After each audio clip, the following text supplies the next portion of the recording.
Good evening. Welcome to the April 18th, 2024 meeting of the Portsmouth City Planning Board. I'm going to call the meeting to order. And first order of business, Mr. Bowen, would you be willing to sit for the vacant member? I shall. And to clarify, I actually misspoke at the last meeting. It was my understanding that there needed to be two types of alternates, one for ex officio members and one for regular members, and that has since been clarified. So Mr. Bowen can sit for either an ex officio member or a regular member. So that's should be clarified going forward. And for everybody, there was a problem with the notice in the newspaper, so there will be no public hearings this evening. There will be some heard next week, and there'll be others scheduled at the May meeting. First item on the agenda is approval of our minutes for the March 21st, 2024 meeting. So moved. Second. Any discussion? All those in favor? Aye. Aye. Adopted. So we have a number of postponements because of the notice issue that I mentioned. We have a preliminary conceptual consultation from 361 Hanover Steam Factory LLC as owner for property located at 361 Hanover Street, requesting preliminary conceptual consultation for the construction of a new building along Hanover Street with a 20-foot tunnel entrance from Hanover Street to a central courtyard between the new building and the existing 361 Hanover Street or former Portsmouth Steam Factory building. The courtyard will provide access to indoor parking areas at both the existing and new building, and the upper floors of the new Hanover Street building will contain 12 residential dwelling units. The Portsmouth Steam Factory building will contain 24 dwelling units for a total of 36. There'll be 72 off-street parking spaces in the aggregate. Who is here to speak to this application this evening? Good evening, Mr. Chair, members of the board. I'm Attorney John Boson. I represent the applicant. With me tonight is Stephen and Shane from Hampshire Development Corporation. You may know Hampshire Development Corporation from its work on the redevelopment of the Connie Bean Center, 25 Maplewood Avenue project, home of the Provident Bank, and most recently the 64 Vaughan Mall project for Novacure Company. Also with us tonight is John Shagnon, our engineer, and our planning consultant, Nick Cracknell. We're here tonight for a preliminary conceptual consultation and a design review for a mixed-use project located in the CD5 Character District, shown in the photograph in front of you. This building that you see in the on the slide is what we refer to in the packet as our as-of-right building or as-of-right plan. We're also here tonight to show you some options or some potentials for the project that utilize various incentives that are available, for which we'd like your feedback. But those are purely conceptual at this point in time because both of those options do not meet current zoning. They would require some relief, either in the form of a variance or a conditional use permit.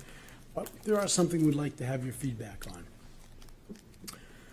After our initial presentation, this property, you'll come to realize, is a very complicated piece of property because of the zoning that it sits in.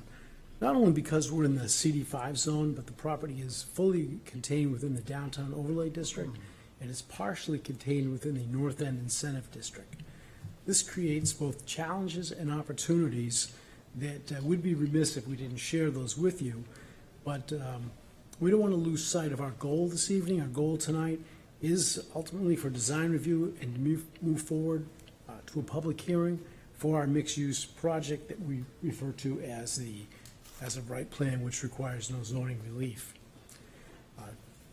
This is essentially two buildings, contain 36 dwelling units, has all the required elements of the commercial units that are required in the Downtown Overlay District. It has all the necessary parking. Peter, could you go to the next slide? Our project goals line up essentially with what you'll see in the North End preliminary vision plan. Hopefully you had a chance to read that in our summary that we submitted.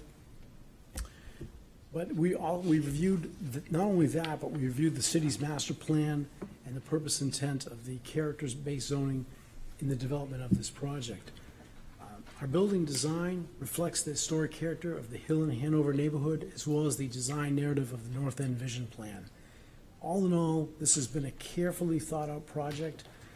We have traditional building design, there's historic preservation, and we've structured the parking in such a way that it's either hidden or structured in a fashion that I think fits the vision of those plans. Next slide, please, Peter. Peter, go to the next one. Thank you. The next slide is entitled Neighborhood Context, and this slide gives you a visual of some of the buildings that surround this property. To the north, there are 4 or 5-story buildings such as Foundry Place and the parking garage. To the south, there's the Pearl Church, that's 40 feet in height. And then there are a number of multifamily homes and buildings on the east and west. So essentially, you've got 60 feet, 50 feet, 40 feet, and 30 feet properties. Next slide, please. Next slide provides some historic context to what we think is very important here in Portsmouth. This site was once the home of the Portsmouth Steam Factory. The steam factory was a 5-story building. It was 70 feet height. It was built in 1840. This building once employed over 400 people. We don't have any great photographs of the building, but you can see it was an Italian revival building design. I didn't botch the name of that, but it is a building design that we've tried to honor in our current design as well. Sadly, in 1880, this building was destroyed by a massive fire. Only a portion of the building remains. But over the years, this property has been used for various uses. It was a steam factory, it was a textile mill, it was a car dealership. It was recently the corporate headquarters of Heinemann before they moved out 2 years ago. All in all, this property has served both historical and commercial uses for the past 180 years. Over the years, though, the thriving commercial and industrial uses have vanished, and the area is now populated primarily by residential uses. Next slide, please, Peter. And if we could go one more, thank you. The next slide is a summary of the existing zoning that applies to this property. As I mentioned earlier, this property is in the CD5 character district. The CD5 district is an urban zoning district that allows for a variety of high-density commercial and residential uses. These standards allow for 95% building coverage, footprints of up to 20,000 square feet, and just 5% open space. For buildings such as ours, located along a public street, a maximum setback of 5 feet is required. Flat, gable, mansard, gambrel, and hip roofs are all permitted. To further complicate this property, this parcel of land, again located entirely within the downtown overlay and partially within the northern part of the building where the existing building ends, sits within the North End Incentive Overlay District. As you all know, the downtown overlay district requires the ground floor to be used for non-residential purposes, and off-street parking is not required. We're not convinced that this property aligns well with the requirements of the downtown overlay district, given the heavy concentration of residential dwellings in the area, but our as-of-right plan strictly adheres to that. The existing building on the site does sit in the North End Incentive Overlay District, which allows for an additional building story and requires both community space and workforce housing. And we're going to talk about that a little bit later on. Next slide, Peter. Thank you. And I think we've pretty much talked about those as well. Go one more. Thank you. This slide entitled Development Standards. These are the standards of the CD5 zone that our project was designed to meet without requiring zoning relief. You know, in sum, the entire project as designed has a maximum height of 40 feet, meets all setbacks, front lot line build-out, and proper building length, building coverage, building footprint, open space, first floor height, roof type, and has all required parking. With that background, I think it'd be nice to have John come up to the stand, John Shagnon come up, and he'll discuss existing conditions. There's a proposed license area that we want to share with you, and then we'll share our proposed subdivision plans.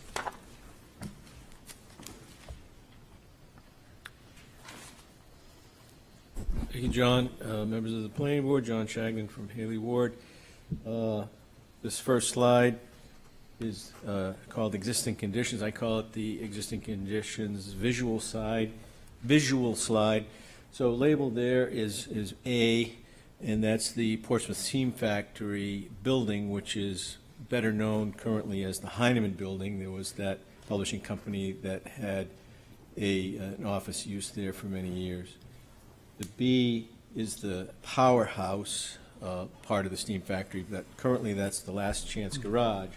And the label C area is the parking area that exists in the front of the parcel along Hanover Street. As you can see from the blue outline, the parcel is rather odd-shaped. It's not square at all. It has some irregular lines along the Foundry Place side, which is, you see the parking garage in the top left of the photo. And then the B section of the property, which is the old powerhouse, is kind of an adjunct side lot to the main lot. Next slide. This is the existing conditions survey plan, I'm going to call it, and these are the snapshots are plans that are in your plan package. This lot that we're going to talk about developing is going to be a 38,528 square foot lot. The north and west property lines, and the property lines here are shown in red, have buildings that are at the property line currently. The parking is in the front, as we mentioned. That parking lot is accessed from Hanover Street in about the middle of that parking area in the front. Currently, it's about 38% building coverage, but is less than 5% open space. There's not much open space currently on the parcel. Next slide. This is the proposed license area plan. So you'll see on the north side along the label of Foundry Place, that's the road that was created for the Foundry Place garage, with the circular item being the turnaround at the terminus. There are 9 or so parking spaces that are behind the Heinemann Building. Those were in a lease to the company.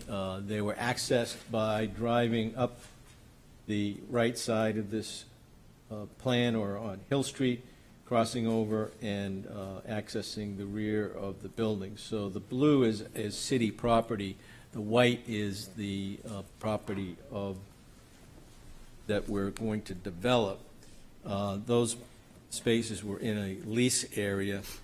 The developer would like to propose a further licensing area that would extend more along the side and along the Rock Street.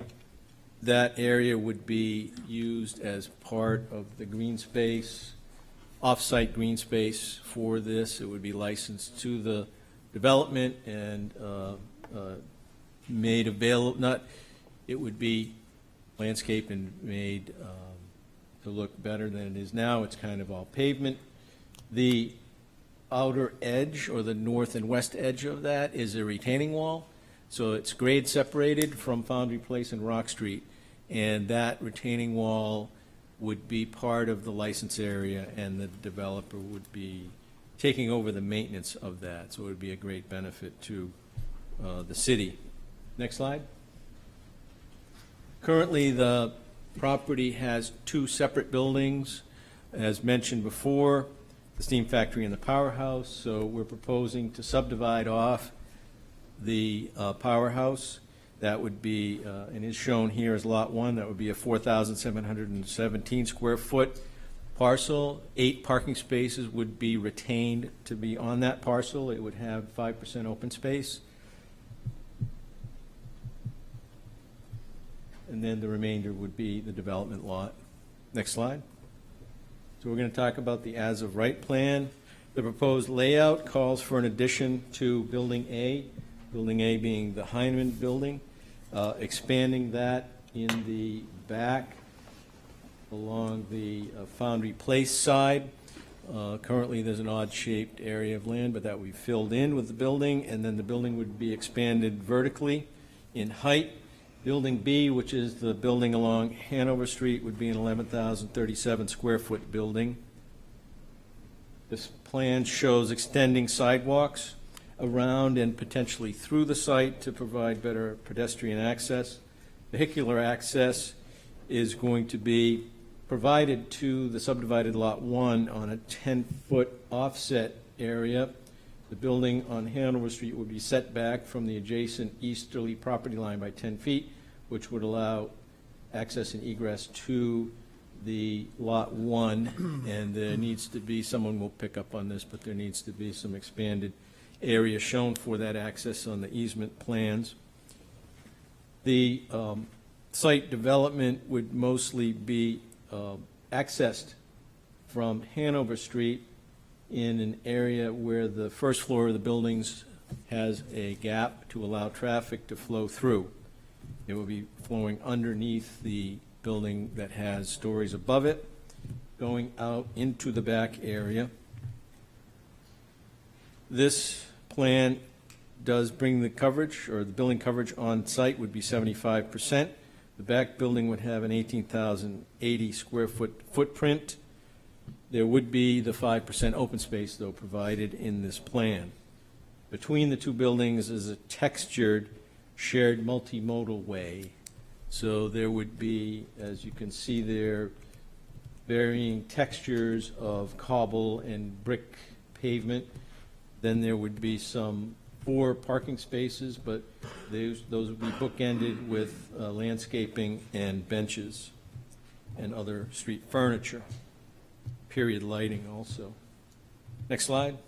As far as land use goes, the proposed land use, Building A, the old Heinemann building would be 24 residential units, and the as-of-right plan, 2 ground floor commercial units.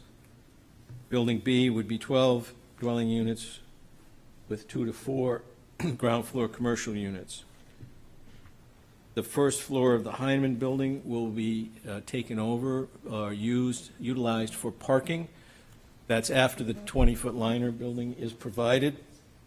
Same thing with Building B. There's a 20-foot liner building in the front and parking below the upper floors, accessed from the north or rear side. And that's all in an effort to enhance the streetscape and keep the parking out of view, provide the parking on site also. The height of the building in front, it's going to be a 3-story, 40-foot with a mansard roof. The next plan shows that parking layout. I'm sorry, the building height plan in between. The next plan shows the parking layout. So the top is the Heinemann building, be accessed in the center roughly of the building with, you see the liner buildings in the front, and then 42 parking spaces on that first floor. The spaces on the lower part, which are Building B spaces, either side of the access point has 13 spaces. And there are 4 spaces in the courtyard area between the 2 buildings. The plan in the set that you have as submitted, there's a C5 parking plan, and it talks about, excuse me, potential parking assignments, because as you can see, there are stacked parking spaces in this layout. And so it states that 24 of the stacked spaces in the Heinemann building and 18 of the single spaces will be assigned to units, and 6 spaces will not be assigned.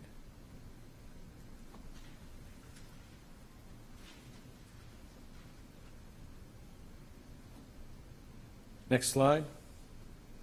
This is a proposed building elevation for Building A, the Heinemann building. The architect for the team is Scott Brown.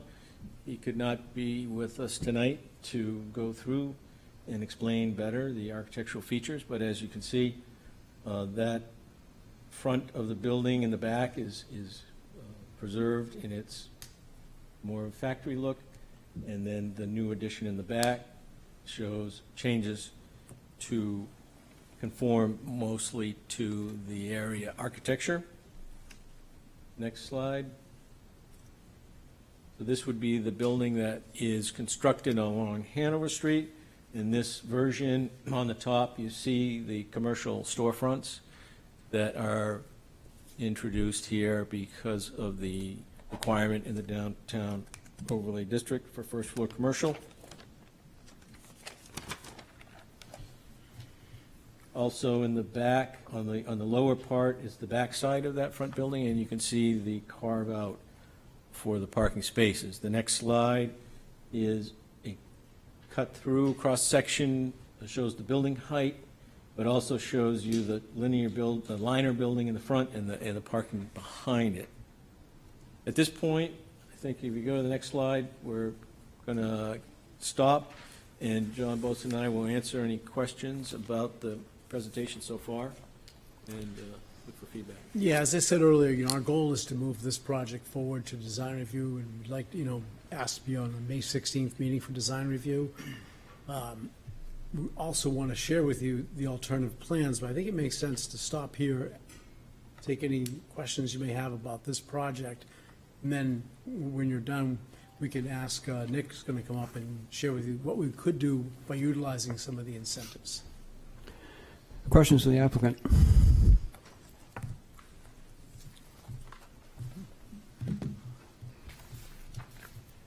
So this is kind of a brainstorming question that is probably for us as much as it is for you.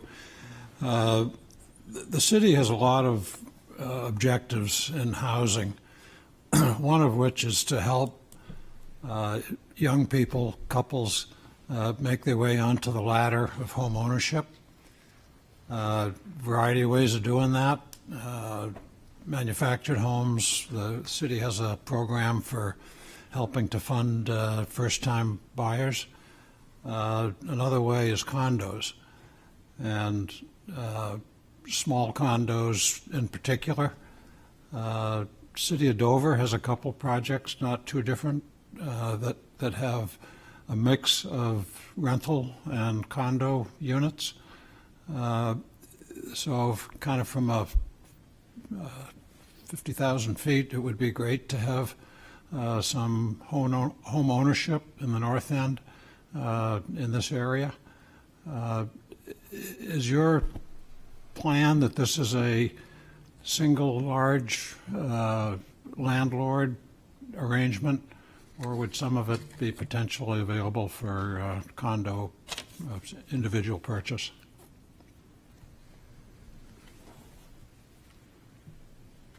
That's a great question. I think that as the project moves along, the concept of having some condominium for sale, but also condominium for rent, would be might be a good idea for this proposal.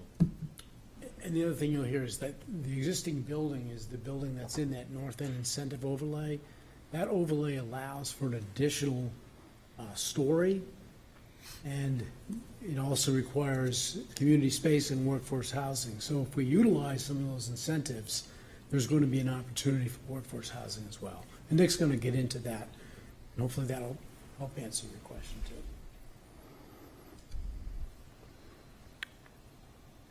Anybody else? On your, the existing steam factory building, you talked about the front and the back, and the front looks like it's headed towards the interior pedestrian way. Is that the front of the building as you're defining it? Yes, in my discussion, I called the top the front. I don't know if you're saying because it fronts another street. It's Well, you kinda put the like- liner, you put the liner facing Hanover, Yes, so you're treating towards Foundry Place as the back, which is pretty much the current condition.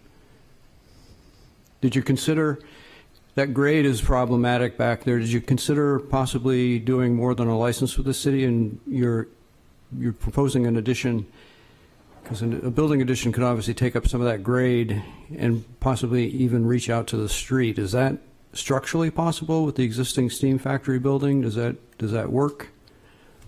Could that work?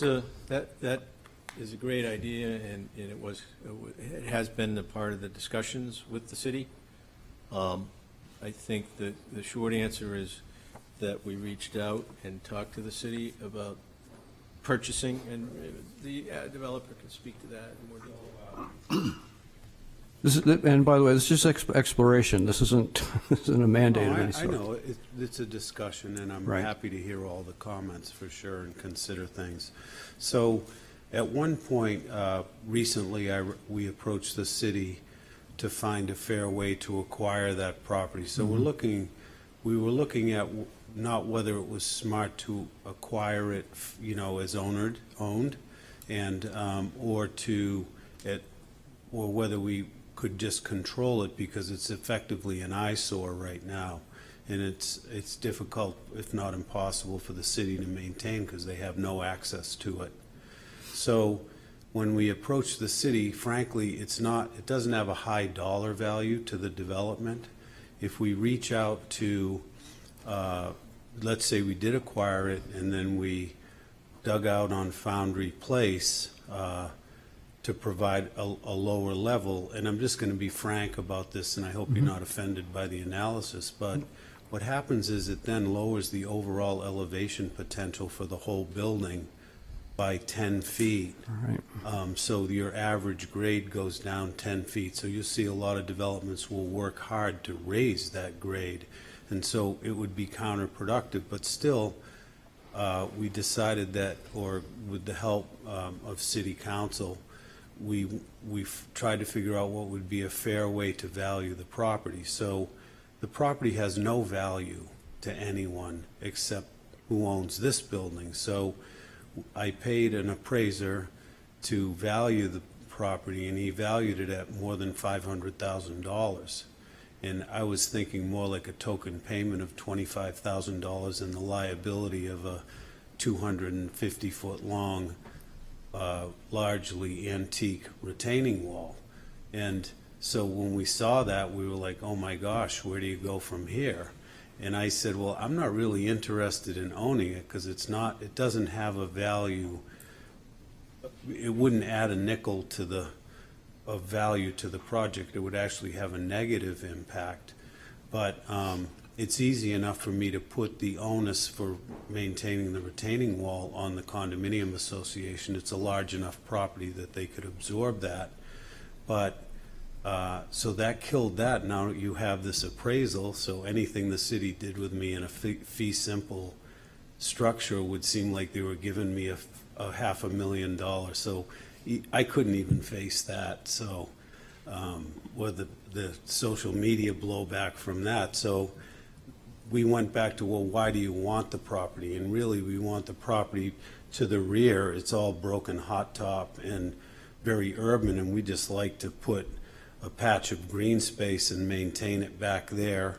It's inaccessible for anybody, even the people in the building would have to go out the back door of the garage to get there, but in sort of that concrete jungle back there, it would have a value as the green area. And to the left on Rock Street, there's a large clientele of dog walkers, myself included, because my office is in this building right now, and but it's not mowed or maintained at all by the city, so it's turned into a bit of a thing. So my thought was to formalize it, put it on the landscaper's list of things to mow and maintain and clean up the waste, and it would certainly benefit the residents. There's some homes right across the street, so that's my motivation. I think it's to be seen. We're going to be approaching the city to see if they would license it to us, because that's what makes sense for us right now, to improve it but not occupy it, with a building. So that is sort of the long story, excuse me, about that. And there's also, I'll just mention, a large, many, like, I would be exaggerating to say 100 people a day use that area between the buildings as a pedestrian cut through to the downtown. So they go across in front of our building down to Hill Street and then eventually downtown. And so when John's describing this modal way, it's to continue to entertain that pedestrian traffic, which I think if you cut that off, it would sort of make it more difficult to get around the area, and I don't see it as a negative. I see it as a positive to sort of have this site active. So I hope that explains this sort of structure of that. And as it was at 143 Daniel Street when we were, and even at 25 Maplewood, there was a little give and take licensing going on. I'm going to use the wrong terms, right, Karen? So, but that we were able to build better sidewalks and better areas. And that is our goal here, would be to formalize and improve the pedestrian experience around the project, so. So is it fair then that the biggest problem would be if you occupied that space, the building height calculation, because of the attachment of the lower grade? Is that the biggest problem with it, or are there? Well, it's multifaceted. Like if you wound up with a valuable piece of retail property there, then it might make it worthwhile. But in fact, we can't dig close to the existing building because it's a heavy masonry building, so, and an antique, frankly.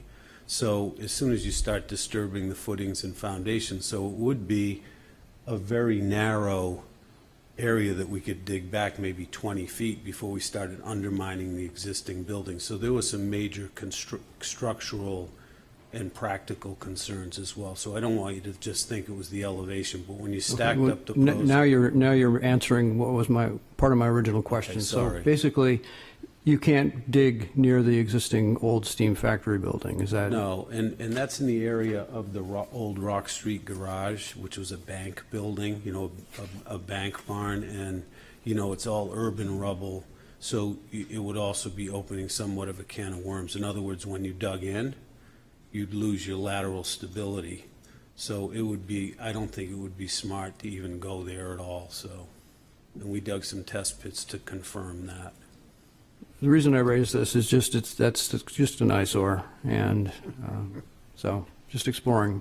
I'm happy to hear you say that, because maybe you can support the license with the city for us, but we'll take good care of it if we get it. But as far as value, dollar value, I think the appraiser said, well, what's it worth to me? And didn't think through the actual benefits to me, so. The appraiser probably saw stores along the street. So, and just a point of clarification, I think Attorney Boson said this, but he said both. This is not design review tonight. That can't start until we have a noticed meeting. So that'll happen, presumably that can start in May. So any other? Yes, Hank? As it pertains to the design of Building B, without being in design review, just for scale and massing, can you explain sort of the logic or nature of the pass-through rather than shifting that building to the right or left of Hanover Street and having the access on one end of that building?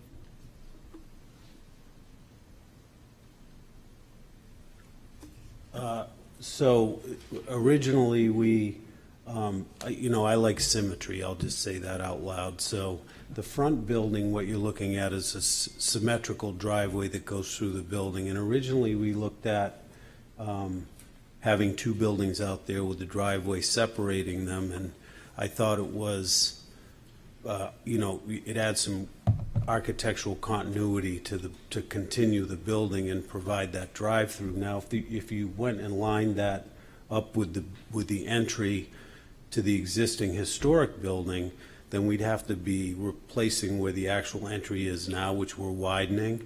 And so we'd have to chop away a lot of the old facade which I just had repointed and restored. But also, it was pointed out to be by John Shagnon and agreed at the meeting or the discussion of it that lining those two entries up might be a mistake, because people would just have a tendency, if they were going to the back garage, they'd just fly right through and go straight across. And I think by having a little chicane there, and it also makes the guest parking, those parallel spaces, so you have a pedestrian sidewalk coming across, and then you have cars coming across there, so we need them to slow down and see what's going on. But also it adds the symmetry to the parking behind it, and the benches and stuff are not thrown off. So if we move the entry over 20 feet, for instance, to line up, and I would like to, because there's telephone pole and underground power and everything that are right in the way of this, but it's, expense aside, I think this makes a lot of sense. So those are the two pieces of logic that we used in locating it. And the garage entry for Building B will be on the interior. Excuse me? The garage entries for Building B will be on the interior of the development. Correct, around the back, and they come and drive back into the building, yeah.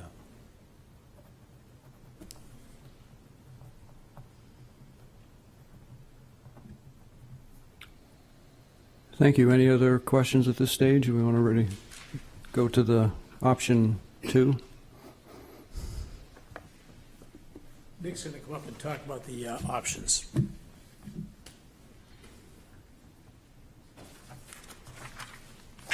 Good evening, everybody. For the record, Nick Recknell. As John said, this is a complicated property in relation to its use. That building was originally built in 1840. It's been used industrially probably for the greater portion of a century. It transitioned into commercial uses. The auto repair, textiles were in there before. Then it cycled through a number of more conventional commercial uses over the last 50, 75 years. So it's been commercially used since the beginning, nearly 175 years. The shape of this parcel is really unique with Dave Adams' property, the Last Chance Shop, that's part of this property on Foundry Place, but no access on Foundry Place, just edging it. And then having this big surface parking lot. There's 65 parking spaces that are all surface spaces on the lot. And it's clearly in a unique location as a transition from the north end, what was the urban renewal area, and a very sort of low-density, traditional single, 2, 3, 4 family neighborhood along McDonough, Sudbury, Rock Street, in between McDonough and Islington Street. Very old neighborhood that this property is edging in. And this property was probably the tallest building and the biggest building in Portsmouth that was probably built. I would guess from the historic images, this property was approaching 70 feet in height at its original construction. And it was, as John said, 5 floors with a pretty high ceiling on the top. It had a hip roof. It was an Italianate revival-style building. It's clearly unique, even though the fire took 3 of the 5 stories out, and it's been a 2-story building for the better part of 100 years or more. It is complicated in where it sits, and as John also said, the zoning is complicated. And I participated in a lot of that complexity, and I'm not sure, as I've said here repeatedly in the past, we got everything right when we did this in 2013 and 14, and revisited it in 17 and revisited it again last spring. This is a CD5 property. This Character District 5 is the most urban density on the transect of the character or form-based zoning that's in downtown Portsmouth. It really runs from the CD1 and 2, CD4, 1 and 2, all the way up CD4 and CD5. So CD5 is intended to be a high-density, very urban environment, 95% coverage, very little open space, large building footprints, tall buildings, and we have the added sort of complexity here of the downtown overlay district, which requires, as John said earlier, that the ground floor of the buildings be commercial, no residential on the ground floor when you're in the downtown overlay district. And when we have the North End incentive overlay district, that I think, at least appropriately, unlike the DOD on this property, bifurcated this property. And the only portions of the property that are in the North End Incentive Overlay District are the actual building that's still there, the 2 buildings. The parking lot along Hanover Street is not in the North End Incentive Overlay District. Therefore, it's not allowed to add an additional story to this building that we've talked about on Hanover Street.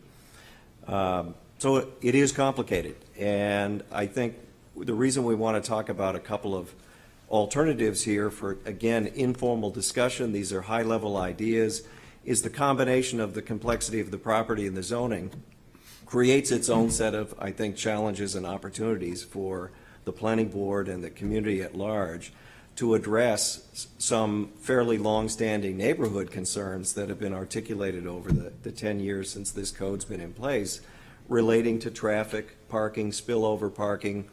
There's a neighborhood sticker program in this neighborhood for those very reasons of folks trying to get out of the metered or paid parking area.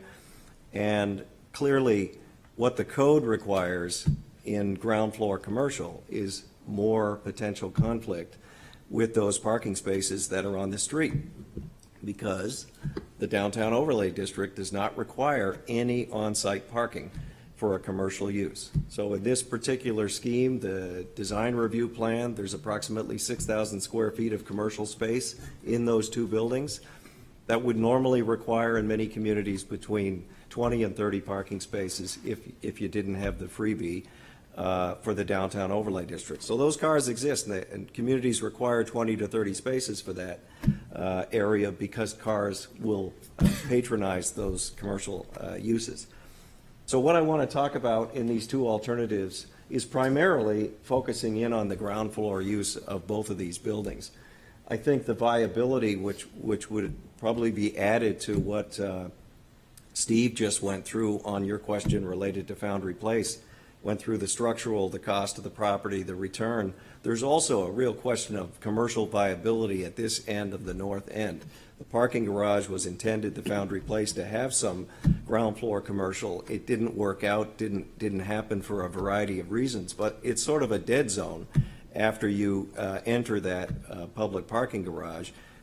It would be very difficult, I think, in addition to what was said, to market commercial spaces on Foundry Place. And I think the same thing applies at some level, certainly to the existing building, the steam factory with the 2 floors. If we have commercial uses there and this building is put in front of it where the surface parking lot is, it seems questionable how viable that commercial space is, given Hill Street is a residential street with no real commercial uses on Hill, which is the street between these two buildings. There's no commercial use till you get down closer to Deer Street. When you look at Hanover Street, which is what this building fronts on, there's really no commercial development, again, till you get down the hill. It's mainly, Hanover Street is mainly 1 to 3 family structures. The abutting building is 4 units, but it's a fairly low density. It's a saddle point between Foundry Place, which everybody sees is becoming a cityscape, right, with the parking garage and the 5-story buildings that are going in on Deer and Maplewood and Foundry Place. That's a very urban environment. It was done by intention. It's got high buildings, big buildings. The whole idea of the North End Vision Plan was to step down to the land use pattern of that abutting neighborhood, and step down not just to the waterfront in the other part of the North End, but step down to the smaller structures on Hanover Street, and then ramp back up to Islington Street, which again has taller structures. So again, that saddle point. The problem with the downtown overlay district going all the way to Hanover Street, it's the only property on Hanover Street that has mandatory ground floor commercial. So everything going all the way down till you hit Bridge Street is not mandatory ground floor commercial. The reason we picked this up in the zoning amendment was because we followed the parcel lines instead of really thinking that it didn't make sense. That downtown overlay district really should have only picked up maybe Heinemann, the existing building. But even then, you've got to question how viable is that space with a new building placed in front of it when nothing on Hill Street is commercial till you get down near Bridge. So these alternatives are relatively simple, and they're cumulative. And the first alternative, we can go to the next slide, I'll speed up here, is really the same as-of-right design review plan that John and John, both of them, walked you through, but changing the ground floor use to residential from commercial in both of these buildings as a concept. And that's something that requires, importantly, a variance from the Board of Adjustment. So this is a highly speculative idea that may not bear fruit when we get to the Board of Adjustment, should we go there and seek a variance. The current zoning does not allow a ground floor residential use. So what would that mean to the site? I walked you through the overlay districts. The downtown overlay, again, I do have a pointer. Hopefully I'm using it right. There's that line that goes right out to Hanover. There's the line going behind down Hill Street. That's the downtown overlay district. So none of these properties on Hanover, except for this parking lot, are in the downtown overlay district, as I just said. So that's the zoning map there. And then you'll notice, we got it right over here. The North End Incentive Overlay District does bifurcate the property and only picks up this former 5-story building. Can you go to the next slide? Thank you. So why would we do this? It isn't just because we may have gotten it not right 10 years ago with the downtown overlay. I think what's really important, and the neighbors over the last 10 years have made this point, that whatever happens here, there is concern about traffic, lighting, noise, the spillover parking that's going to impact folks that have very tiny lots with 1 or 2 units and need the on-street parking. And we have 6,000 square feet of mandatory ground floor commercial here. So the question is this really the right move for Steve and the right move for the project and obviously Portsmouth to stick with what the zoning requires and have that commercial use on the ground floor? So there's also the piece I talked about earlier, the viability of that commercial space. I will say that Steve is more than comfortable doing the commercial space. This isn't something that is unviable. It's just questionable whether this is the right place to do it. And I think back to the question that William asked at the beginning, obviously if that ground floor and that 6,000 odd square feet is converted to residential, there's an opportunity to create smaller units than the upper floor units in that space. And increase the affordability, even if they aren't all workforce housing in a conditional use permit situation. And then, as I think John Shagnon said in the discussion, I think if we were to go forward with a variance application and a project that converted the ground floor to residential, we'd want to upgrade the courtyard so the courtyard really is a textured community space, high-quality landscaping, and pedestrian passageway that would get you from Rock Street, as people now walk through the middle of this property to get to Hill Street and go downtown. That would be formalized both in space and in easement should the project go in this direction. So we'll go to the next slide. So the site plan is essentially the same. The only difference between this alternative and what was presented earlier is the ground floor commercial. So we'll go to the next slide. The zoning relief that's needed, and again, is just the downtown overlay district. That is what sorry, Peter. This is that elevation on the bottom, shows the building without the commercial storefront. So you'd have anywhere between 2 and 4 units in the building on Hanover. Obviously, the door arrangement would be adjusted depending on the number of units. There's about 1,200 to 1,300 square feet on each side of that passageway, or the so-called tunnel, that takes you through to the courtyard in the back building. I think we'll go to the next slide. So the land use, again, you have anywhere between 2 and 4 residential units that would occupy that commercial space, and it's yet to be determined. As was presented earlier, there are 72 spaces in any of these plans. So there's more than ample parking for even the increased residential unit count that you'd get switching from commercial to residential. You'd need 63 to 66 spaces depending on how many you put into that 6,000 square feet, and 72 are provided. So it's about 1.7 spaces per unit, which exceeds what's required under the code. Okay, next slide, please.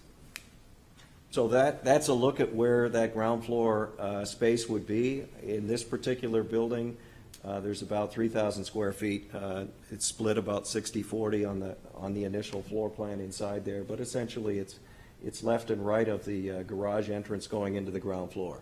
So that's the only change to that building in this particular alternative. Next slide, please.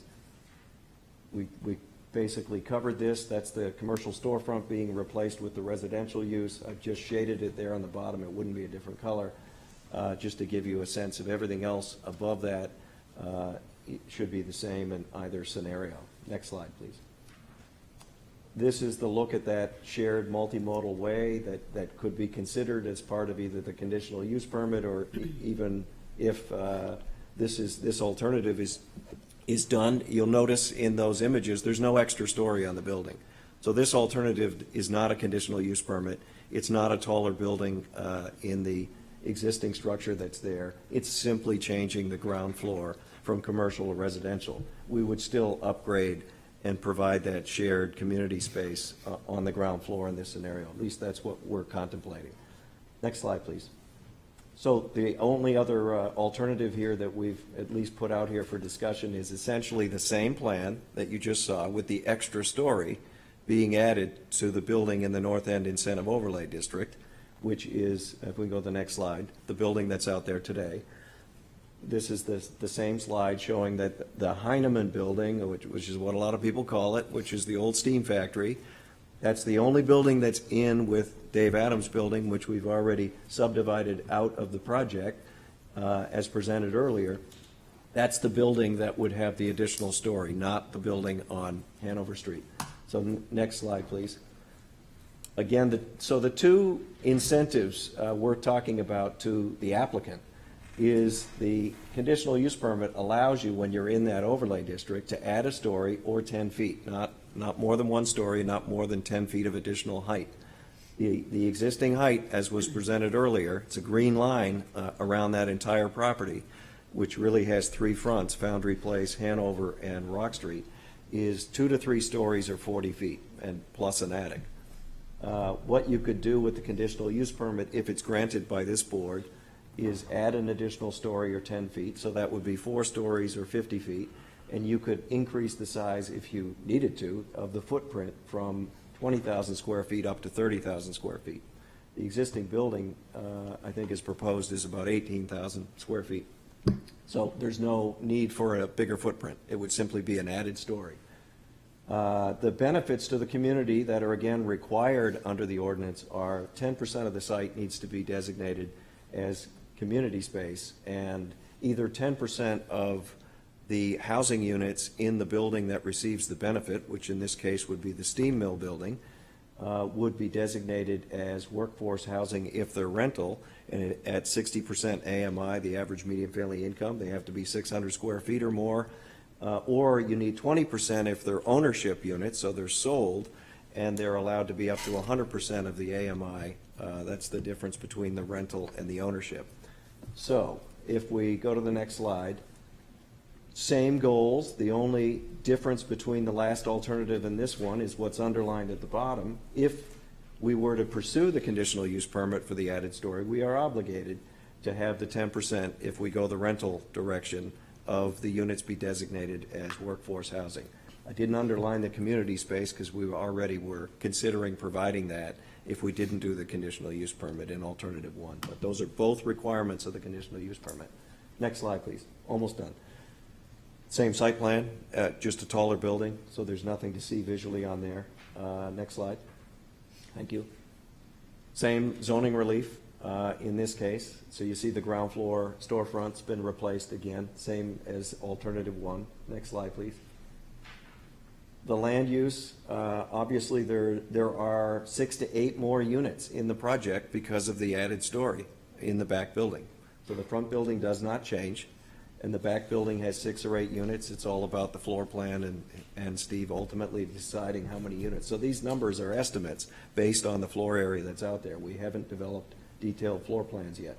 There'd be 3 workforce housing units in Building A, which is the existing building, and there'd be 2 to 3 ground floor residential units. There probably could be 2 to 4. If you were in the 600 to 800 square foot range, you can have 3 to 4 units in the back, and you can have up to 3 or 4 units in the front, if they're that size. So still have the shared multimodal way as a courtyard. Next slide, please. So there's the extra story. Again, at this point, this is just a concept, but all we did was add a story to the building. The ground floor, again, is highlighted for the variance needed for the ground floor residential. The building is 4 stories and 50 feet. It's still got 45 internal parking spaces, still has, in this case, a mansard roof for the attic level and the ground floor residential use. I would want to just point out in the next slide, an idea that we're just putting out there for consideration is, rather than have another mansard roof here on both of these buildings, consider seeking zoning relief to have more of a penthouse design, but have it not recessed as much as the current code requires, in order to have this building be designed more commensurate to its original form, which had a strong cornice. It didn't have a flat roof, but it was a very shallow hip roof on that building. You could never see it unless you were in a plane. But we think there's an opportunity worth exploring if we can get relief on actually designing a top floor that is more like the image you see in the upper right, with some classical design elements that would be, again, respectful of the historic character of that building, but not necessarily take the form of having a mansard on there. The mansard produces a lot of square footage to an applicant, which is why we're seeing a lot of mansards. It's a highly efficient roof form to gain a lot of leasable space. So that's what we're competing against with this idea, is those square footages. So next slide, please. The front building is exactly what we just presented in alternative 1. It's not any taller. It's not any different. It has the ground floor residential use. Next slide, please. This is the same slide as the alternative. Again, it's a shared multimodal ways. The community space, it exceeds the 10% requirement. It connects, so you can see, importantly, I don't want to gloss over it. If you're coming out Rock Street, right now you got to walk up a couple of steps or the grass hill to get up into the parking lot that has 50-odd cars in it, walk through the parking lot to get to Hill Street, and then find your way down towards Bridge Street. As most of you know, the project that's under construction on Foundry at 89 Foundry Place that backs onto Hill Street was required by this board to put a brick sidewalk on the edge of Hill Street to come all the way up to the edge of this property. So the idea here is that we would connect it textured across the driveway that would go back to the Adams property, and you see it coming onto the screen in the lower right, come around the building. That's a textured walkway that would get you all the way to Rock Street, and you'd know where to walk. And in this case, there'd be a public access easement granted to the city, so it's there in perpetuity. Next slide, please. The workforce housing, if there's 3 rental units, because it requires 3, the idea is that we would have them be 2-bedroom units. They would be at least 600 square feet.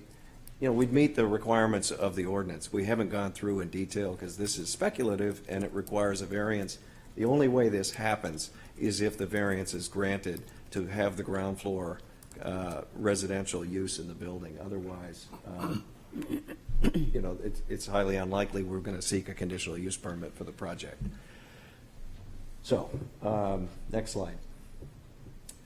So that's it. Yeah, there's at this point, 2 ideas. That's what I'd call them, rather than alternatives. Looking for feedback on how we can better address whatever concerns neighbors might have or board members in relation to that ground floor commercial use component. Thank you. Well, thank you. That's a lot of information to think about, conditional use permit to think about. We're going to have a lot more time to think about this, but other people, thoughts about, questions about alternative 2, idea 2? Yeah, Nick, I have a couple of questions for you, if you don't mind. You mentioned that the 5th-story alternative incentive, you'd offer 10% as rental units and 20% possibly as ownership units. Is that right? No, not exactly. The ordinance requires either 10% of the units in the building receiving the benefit, which, again, the complexity here is only Building A, the existing building. I'm sorry if this isn't honing in on your question, but the existing building that's there, that's currently only 2 floors, is the only building in the North End Overlay District. So that's the only building that's receiving the benefit of the additional story. If it gets the conditional use permit from this board, it is required under the ordinance that we either provide 10% of the development dwelling units that are in that building as rental at 60% AMI, or 20% of the units that are in that building as ownership units at 100% AMI. Again, that's right out of the code. That's what it is. So this slide shows the rental option. The slide you saw with the 10% is choosing, at least in the presentation, that 10% of the dwelling units in the building would be designated as workforce housing unit, and they would be for rent. Okay. I was under the assumption throughout the city for the incentive for workforce housing, that the percentage was 20% for both rental and ownership. Now, is this a different zone? Yes. Okay, so they changed it, reduced it from 20 to 10 Correct. in that particular North End zone? For the North End, and I believe even the West End overlay, that it was reduced, but definitely the North End, and it was for the properties over 1 acre, which is the other type of situation. You're required to have that. So yes, it was reduced because of the clear conclusion that everybody on the planet had, which is the 20% resulted in 0 workforce housing unit, because it was utterly uneconomic for somebody to take advantage of it. We're not even sure the 10 is workable. Right. We did that, again, in advance of the city hiring RKG through the Housing Committee to study what the number should be in a market like downtown Portsmouth, which is very different than Lafayette and the Gateway districts, where people are doing things at a much larger scale. The real estate is half the cost. Right. The soft costs are 50% less than going through something in a downtown environment. Okay, so the gateway is still 20/20 for both? I believe it is, but I'll leave that to Peter. Okay, all right. Yeah. And my next question would be, if you go with the 5th story, is there an opportunity to build more parking for those extra units, or it still be the same amount as you would with 4-story? Well, we have, I'll tell you, I may not have the full answer, I don't think we do yet, but we have enough parking with the 72 spaces to support the 5th floor, right, 5th level, as it would be a 4.5-story building, but let's call it 5, right, because that's how it sort of reads to your eyes. There is enough parking on site to meet the city's zoning requirements without a conditional use permit For parking. 4 or 5? For 4 or 5 stories, we have a Okay. surplus. All right. And we could probably make some further adjustments, but we're not going to get to that point till we know we're going to pursue that and right, obtain the great. variance. Thank you. Question, Mr. Chair. Your by right design has 6,000 square feet of commercial space on the first floor, Yes. the rest being Parking, parking underneath the building, right? correct. And if you were to receive the relief that you're seeking, it would just be that commercial space that would be converted to residential, not the parking space. That's, yeah, I mean, that's what we're presenting, yes. That's what's shown, that's the intention, that we would simply take the commercial space as shown on the plan that was submitted to you for design review and convert that to residential. So the answer is yes, right? Yeah, we're not going to come back and take the parking away. The parking's needed. It's needed. And having more than what's required is a benefit to the project and the buyers and the renters. So, Thank you. yeah. And I think you said, Nick, if you don't get the variance to go residential on the first floor, you wouldn't seek a conditional use permit to go up? I think that's. That's what I heard. It may not have been Yeah, I correct. did say that, but I'm looking over there to make sure I didn't say the wrong thing. Haven't made up your mind yet. Is that, Well, if you want a more thorough, the question to me was if they want a more thorough answer to why that's the case, and maybe explain the economics of the workforce housing component. and the challenges it presents, Steve would be more than willing to do that, because I'm ill-equipped to do that. So that relates to why we wouldn't be able to do this. I don't think you have to explain it tonight. You just have, so as you stated, it is the way it would be, and if we need an explanation, you can provide it, okay? Yeah. Are you open to the thought of possibly a storefront, a single storefront as a part of the project? I don't know if that could be a variance with, modification of the variance. I see difficulty with the continuous retail. That does seem hard to use, but I wonder about the viability of one store, small store. Especially as the neighborhood grows. So the plan, if we were granted the first floor variance to provide residential, would not have any storefronts. I mean, that's what we're presenting tonight, so. I know that's what you presented. I'm Okay. asking a different question. Okay, go ahead, I'm sorry, I misunderstood your So question. if a small bodega-sized convenience store type facility would cut down a little bit on traffic circulation, I know that's one of the questions you had in your package that hasn't been addressed yet. And I don't know how the neighbors feel about it, but if the neighborhood was supportive of the idea, would you consider it? Well, I think, that I'm going to go, if we pursue this, that we're going to have a ZBA meeting where the neighbors would be able to. Of course. Chime in on this and give us their feedback. I think if you look at the users of a single storefront here, you wouldn't find, first of all, a convenience store, for instance, would be extremely disruptive to the neighborhood, I think, not only the people in the building, but if you looked at like a law office being low traffic, ordinary work hours, convenience store would be open till 10 or 11 at night and would have a constant influx of people. So I don't know that although I'll let them speak for themselves, that the neighbors and abutters would like that idea.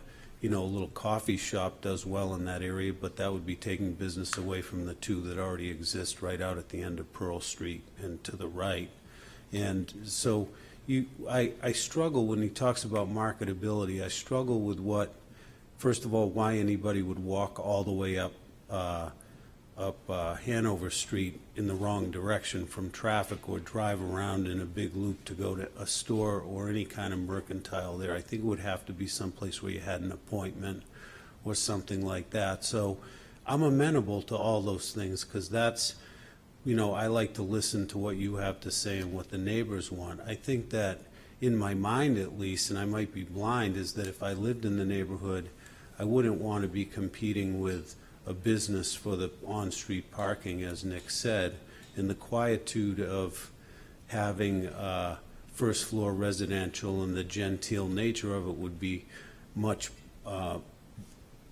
better because those people would have, parking spaces inside as we've described the project. So they wouldn't be fighting for any parking out on the street, and that you wouldn't have traffic going back and forth or stopping, starting, et cetera. So I'm amenable to any of that, any ideas like that, but I don't think that's something that they may or may not, that they would promote as in the neighborhood, or that you could find the right tenant for it. And if you said it's going to be commercial, it could be anything, especially after I didn't have control of it. As far as the first floor residential, and I'll answer just quickly, it cuts to what really incentivizes a businessman to provide discounted housing, we'll call it, either elderly housing or any kind of controlled housing. If you rent these units, if you have smaller units, they can still have all the finishes and all of the niceties in the same site and the same amenities of the bigger units, but they're affordable in a lot of ways. There's not a huge home to heat, et cetera. So the conversion of the lower level in both buildings to residential use would provide in themselves, 6 or 8 affordable units. Amongst them would be also workforce units. So, and if I do an affordable unit, it's subsidized by the profits from 1.5 market units. So if I get 6 additional units going up, and I'll tell you that the first floor residential is a wash for rents, because you rent it commercially for the same money you rent it residentially, and you get more rent as you go up. But then you would have a better mix of units within the project. And so if I got 6 units, it means that my bonus is really only 2 units, because I've taken the profit from 3 or 4 of them and subsidized the affordable. And as a condominium, the reason Nick is hedging is because it's a complex mathematical analysis that goes on with answering specifically any of these questions. But our intention, and I think the clear result of what we're talking about, would be more affordable housing. And new stuff, not old junk, that needs rehab, it would be code compliant, et cetera. So, and the parking, once again, it would be provided the same level of parking as all the other units. It wouldn't be like those people would be parking on the street because they're paying less money. So you have to provide, I think, the same amenities to those people that you do to the other ones. So maybe that gives you a little bit of a glint of some insight into why you may not have people rushing to take advantage of the incentives. Like if I added a story here and it yielded 15 units, it'd be awesome. But that's a massive building that you'd have to start with. Thank you. So they've asked some questions that I think if we give some feedback to the design team, it would be useful for them, like the conditional use permit, how people feel about it. It's non-binding tonight. So, if you have reservations, which you like the idea, you don't like the idea, I think it would be useful to help them plan. Yes, Greg. I think the presentation was quite strong. I know the neighborhood very well. I don't see first floor commercial working there. Traffic flow, parking, it's not on the way to anywhere. Sorry, that's frank. I can't speak for zoning, but with the 10% incentive, and it's interesting when he talked about the step down from the Foundry. If they get the 5th story for the back building, you're still stepping down from Foundry. So it's 554. And providing, we talk about this every single planning meeting, affordable housing. And they actually went to the point of using the real terms of affordable housing versus below market, which I think you should be awarded for actually sticking to affordable housing versus below market, because below market means $1 below market, and affordable housing actually has a definition. So, conceptually, I think they've done a great job. Sandra? Less of a question, more of a statement, but while we were doing the exercise of changing the zoning on this area, I know that Mr. Cracknell had gone through and demonstrated what 4-story and 5-story buildings would look like on this site. And now that we have some of the projects on the DSA parcels underway and some of them headed toward completion, I feel as though it would help the neighborhood as well as the other boards, including ZBA, to see what those 2 building heights would look like in contextual nature to the rest of the neighborhood. So whether that be from the eye level perspective and vantage point or from the aerial perspective, okay, this is what a 40-foot building would compete or look like next to the buildings that are underway. So I know that, again, plans and proposal packages are very thorough and comprehensive, but having somewhat of a shadow study or visual study done to show those 2 things would be extremely helpful for those visual folks in the area. Joe? Some of the typical comments I make on a project of this size, are, deliveries and things that make the building feel a lot bigger than it really is.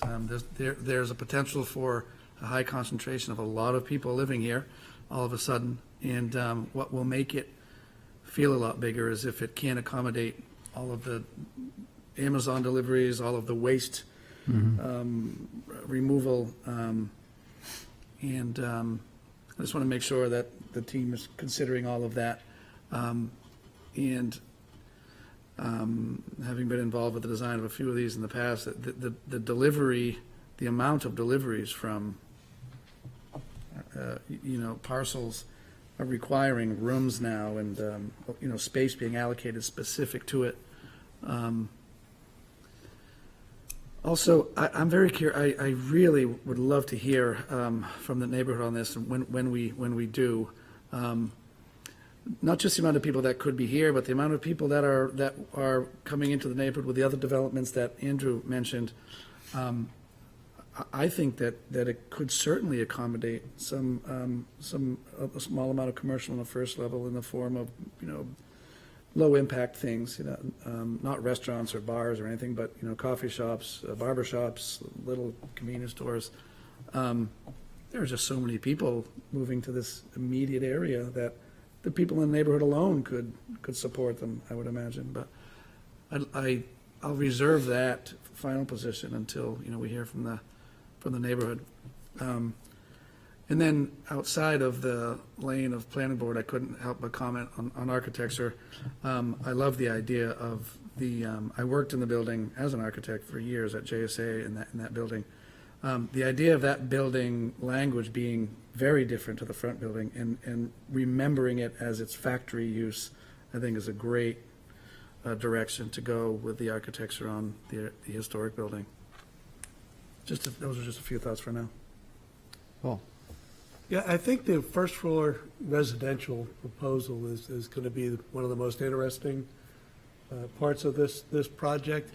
And I'd just like to hear more about your vision for those. Like, would they be ADA compliant units? Are those the workforce units?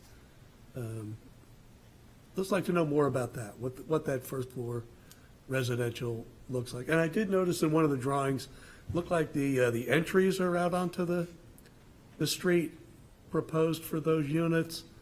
And, that might be something to consider, like, do you want entryways right out onto the street for units where people are, putting stuff out or sitting outside and that kind of thing? Where's the entry back? First thing I want to say is the architecture is not premature, but is preliminary, okay? And when we looked at these preliminary images, because our focus tonight is to move forward to a design review meeting and get in front of the public, and then be able to talk about the potential for the incentives and the feedback on this residential versus commercial first floor use. I think that's fundamentally important. So my vision is that we get into, that may be 4 units on Hanover Street, and I think if you look at the elevation, I'm not going to take the time to put it up there. We were looking at, either 2 of the units entering from Hanover Street in separate doorways, but also there's a lobby there in each end of the building, so 2 lobbies in the building. So those interior units could enter from that lobby. So I think that was the thought. And yes, they would be ADA accessible from the car to the door because they're on the first level. And so I think they serve that market as well. And so there wouldn't be any obstacle to handicapped or special needs requirements for, say, elderly or any other person. So that's another side opportunity of this first floor residential plan. And the other thing I would say, Joe, regarding, I'm certain that there would be, as I said, a coffee shop that could go in here that would feast off of the pedestrian traffic. And I'm sure that there could be a convenience store here which I usually preclude from my condominium buildings because it creates waste that is difficult to deal with in a residential site. But a block away, 2 blocks away, you have a grocery store, you have a barber shop next door to it, you have a plumbing supply house next door to that, you have a furniture store next to that, and then up on Islington, literally, there's 2 coffee and sandwich shops. So I just have to say, because we've been working down on 64 Vaughan, a lot of these sandwich shops and, limited product places, they're dying. And so for me, it would just be like taking the same pie that everyone's sharing now and cutting more pieces out of it. I don't think it would help anyone flourish. And so that would be my comment regarding that. And of course, we all want to wait and see what the neighbors say, so I appreciate that you ended with that. But I think we'd be stealing from another person within easy walking distance for the same dollar, sharing more amongst the vendors. And even the high-profile places like, I won't name any names, but where I get my sandwiches during the day and stuff, man, there's some dead days there, and they're not selling enough sandwiches and selling enough coffee to pay the rent. So that would be my other concern. It wouldn't be just with the direct abutters, but it would be with the viability of the businesses downtown that are really working hard to be successful, and they're in there 12, 14 hours a day working. And even that little grocery store in the corner, they're not getting rich down there. And now if we put another one a block and a half or 2 blocks up the street, I think they're going to be not even able to sustain their families. And just to answer the question, my intention here would be affordability is not only rent, but it's electricity and gas and having a new unit versus one where you're stuffing towels in the cracks in the old storm window. So I think affordability is accomplished by your legislation, but it's also accomplished by not having all the homes be these grotesque, I don't want to say grotesque, but these unnecessarily large habitats, which is, I think we're seeing plenty of that, and I'm not going to be competing with that product. And next door in the one building, which is on, I think I would guess, 1/4 of an acre, we have 51 new residences. So they're all very small, but they're not affordable. So I think, once again, this crosses the affordability, the size, all of those things, I think leads us to being able to provide a good, affordable product. And not only in the building in the incentive district, but also the building out on Hanover Street. Well, I'll just add quickly before we wrap this up. I really like the idea of getting away from mansard roof. The mansard hat is getting a little old in town. I do support the idea of the extra floor. I'm concerned about long-term growth and dedicating all of the possible commercial space to residential, and wondering, again, as I said, about having it would be a smaller, minority part of it, possibly reserved for commercial use. The design details, how you detail that pedestrian space, how it accesses the street next door, I think is going to be really important. The front to back on the steam factory building, I haven't looked at the zoning to get my arms around that more for tonight, but be prepared.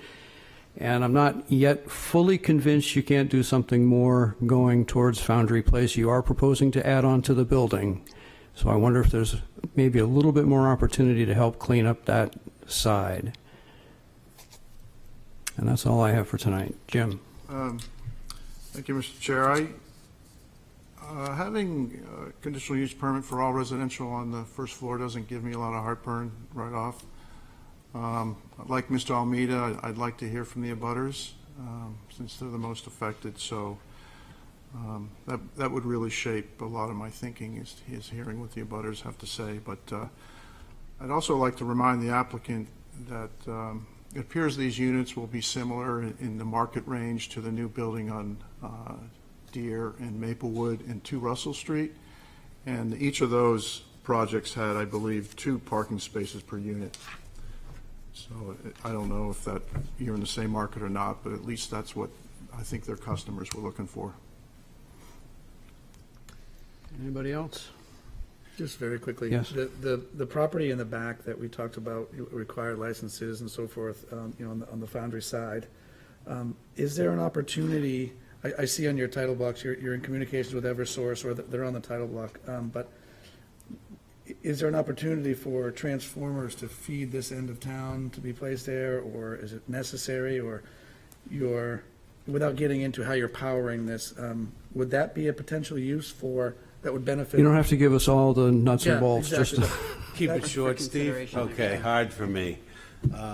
First of all, they just placed a new transformer on that same property that you're talking about, so this is very recent, within 6 months. It feeds the new building at 51. It also feeds our building from the rear. Great, And so they've already taken that initiative. perfect. Thank you. Yes, Bill. Am I right that property 1, or lot 1, remains as is? Kind of an eyesore in the middle of a developing area? Yeah. Yeah.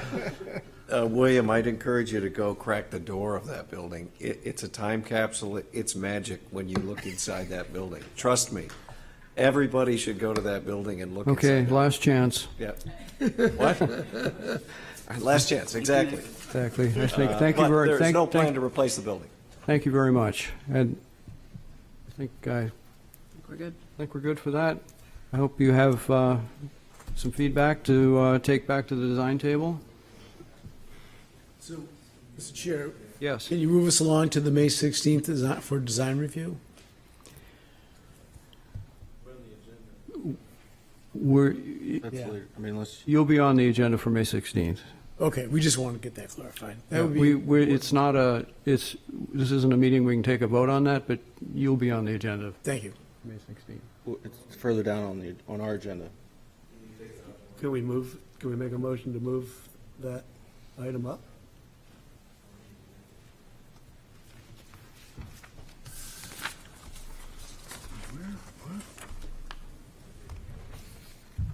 It's down here. I mean, you could have a motion to take that order. Well, we can't accept it, though, tonight. That's the thing. Yeah, exactly. You need to vote to schedule a public hearing. Can you do that without accepting? Accept it for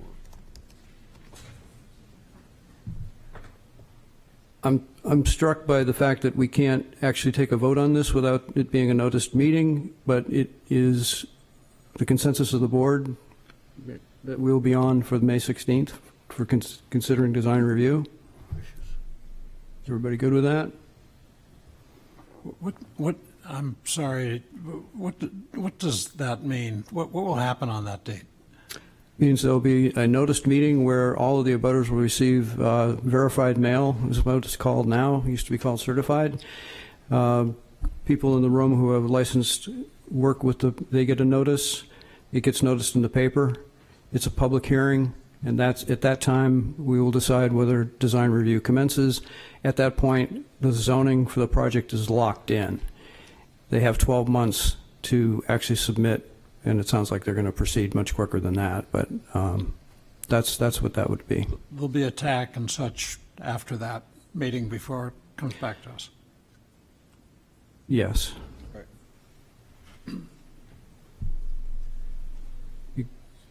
Yes, John? Yeah, there you have another agenda item for design review, acceptance of application. Correct, but And are you skipping to that now? Or should we stay for that? That's just the question. there's been that has happened in the past. I reviewed this with the legal department earlier this week. Okay. There's a problem with 674-2. It refers back to 674-2, Section 1, which requires the notice for that to have happened. So we can't do that tonight. That's the problem. So I'm saying that'll happen at the May 16th meeting. I know you've had it happen before. So what you're saying is you can't schedule the public hearing? We just did. You just did, okay, gotcha, all right, thank you. We got there. Thank you. Thank you. Thank you.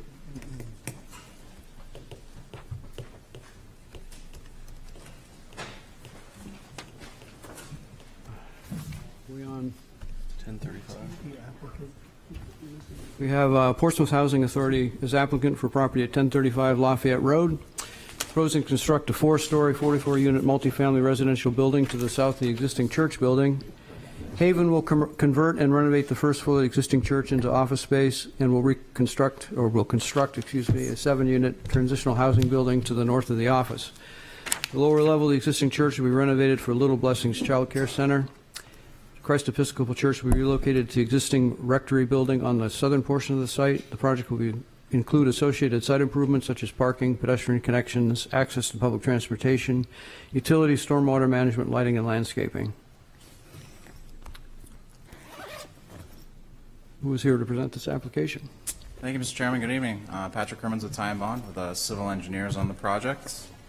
Also here with me this evening from the design team is Robbie Woodburn from Woodburn & Company, landscape architect, and Kyle Mullaney from LaSalle Architects, the architect of the project.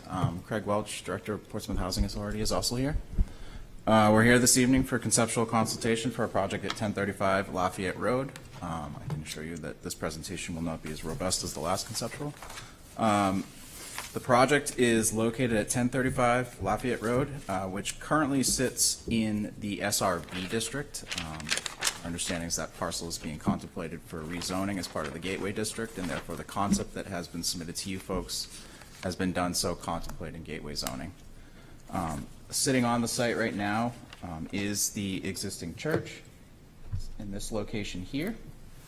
Also within that church is the Little Blessings Child Daycare. Also on the site is a smaller building here to the south, which the church uses as a rectory, and there is an existing burial ground on the parcel as well, which we have done some GPR work to confirm the boundaries of the remains, and therefore you'll see the 25-foot setbacks that are represented on the plan showing those. So the project is a redevelopment of the parcel. The church itself has determined that they have too much space on the site and therefore are looking for opportunities for its best use. And I'm looking to partner with these great organizations, nonprofit organizations, to kind of create this community here at 1035 that will be a benefit to Portsmouth. The project will consist of it's a 44-unit affordable housing apartment building situated to the south of the existing church building here. It's actually a 3-story step up to a 4-story, stepping up from the road to the lower portion of the building, kind of along Route 1. The existing church building here is sitting north of that affordable housing building. And I should actually state, with that affordable housing building, we will be seeking CUP for this project, the density incentives, because we are exceeding the maximum allowed. But where the project is an affordable housing project, we will meet those requirements. The church itself will relocate its worship space to what they're calling this rectory building at the south portion of the site. And Haven will occupy the first floor of the church with its offices.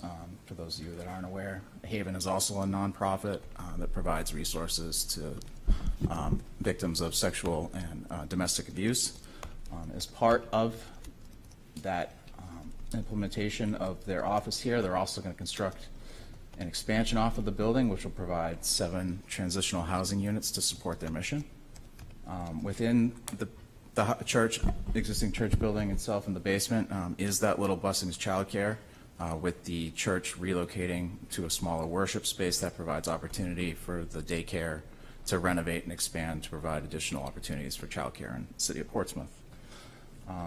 Working around the site is currently accessed and will be, as proposed, accessed with 2 driveways, the main being at the signalized intersection of Marona Road and Lafayette and the site driveway. There is a right-in, right-out driveways as well, with the median here in the middle of Route 1. We have had preliminary discussions with NHDOT to scope this project, and it's likely that that right-in right out will turn into just a right in. And it's important, I think, that we keep that driveway. The reason being is because we are speaking with Coast Bus and coordinating to have a stop itself right here, located along the drive. So this is a Coast Bus route heading, south to north. They'd be able to just pull right in, pick up, come out through the main entry, and continue on its existing route. With respect to the site, we have situated a parking area, maintaining the existing playground here for the Little Blessings Daycare. There is a central drive that will access the bulk of the parking in the rear of the site, situated behind the buildings, between the renovated church building for Haven and the proposed affordable housing project. And I mentioned that the church itself would move its worship space to this small single-family building, which they're using as the rectory.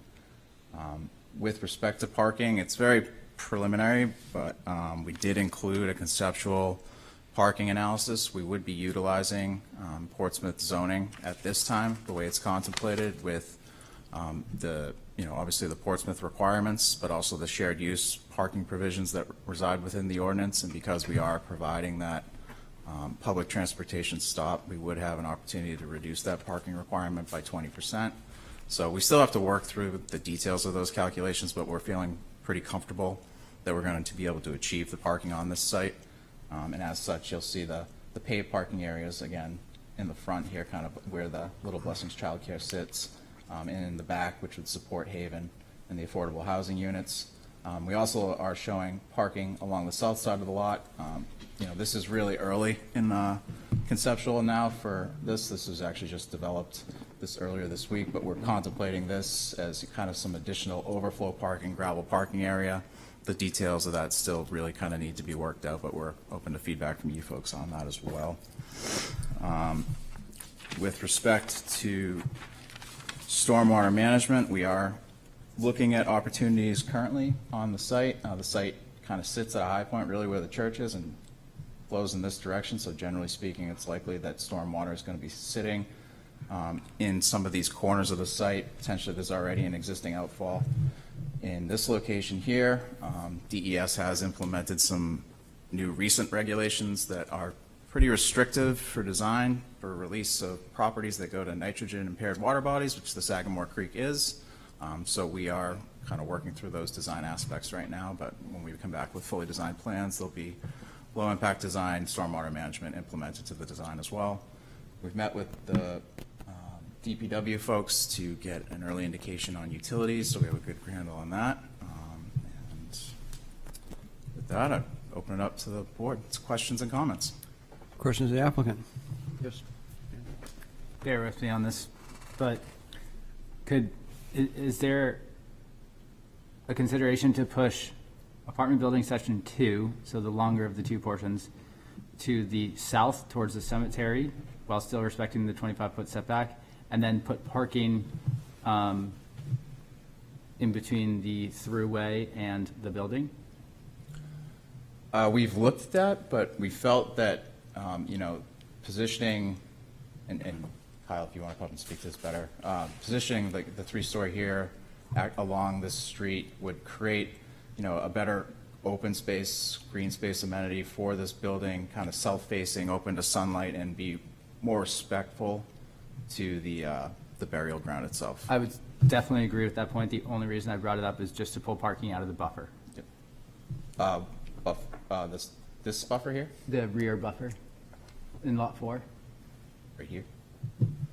Yeah, so basically making lot 4 almost a single lane of parking rather than both front and back. Okay. That's a setback line, I think, that's a building setback. That is not a correct. buffer. Yeah, we're allowed to place parking back there. And I should have mentioned while you're talking about the back parking that we are introducing a pedestrian connection, which will connect over to the trail on the Urban Forestry Center. I apologize. So the wetlands buffer is way off to the left, right? Yeah, Sagamore Creek sits here. The wetlands buffer is this 100-foot line here. So we're not going to be impacting the wetland buffer in any way. The intent is to try to maintain and not touch this so that we do not have to go through a wetland CUP process. Oh, yeah, okay, no, disregard. I love the plan. I've been so excited to talk about this.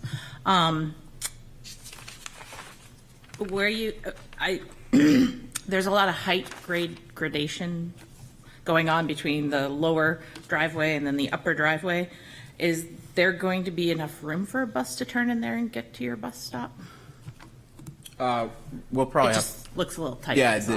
this is very conceptual in Yeah. nature. We're going to have to modify the driveway slightly to allow for appropriate turning, for sure. And can you also, can you accommodate bikes? I don't sort of work into your plan somewhere, a place of people we're actually working to try to expand Route 1 to have bike lanes and to be more bike friendly. So I think thinking down the road, it might be nice to accommodate those in some way. Yeah, it's a great comment, and especially given the affordable housing and nature that we think a lot of people will be using bikes as well. So Exactly. certainly. Yep. That's all. Yes, Jim, and then Bill. Yes, hi, Mr. Crimmins. The planning board received two versions of this plan, last week.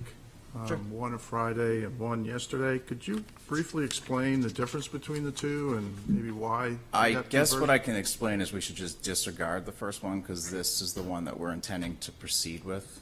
That's why we're working pretty quickly. We do have deadlines that we need to adhere to in order to meet funding and get in the ground for construction and meet the initiatives of all these different entities that are going to be on this site. So we were just trying to supplement yesterday with what we've been continuing to work through. And so what we're trying to proceed with is what was submitted yesterday, which is why I'm only presenting that right now.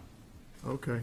And as Councilor Moreau mentioned, to make it a bike-friendly facility, you will have bike racks, is that right? That's correct.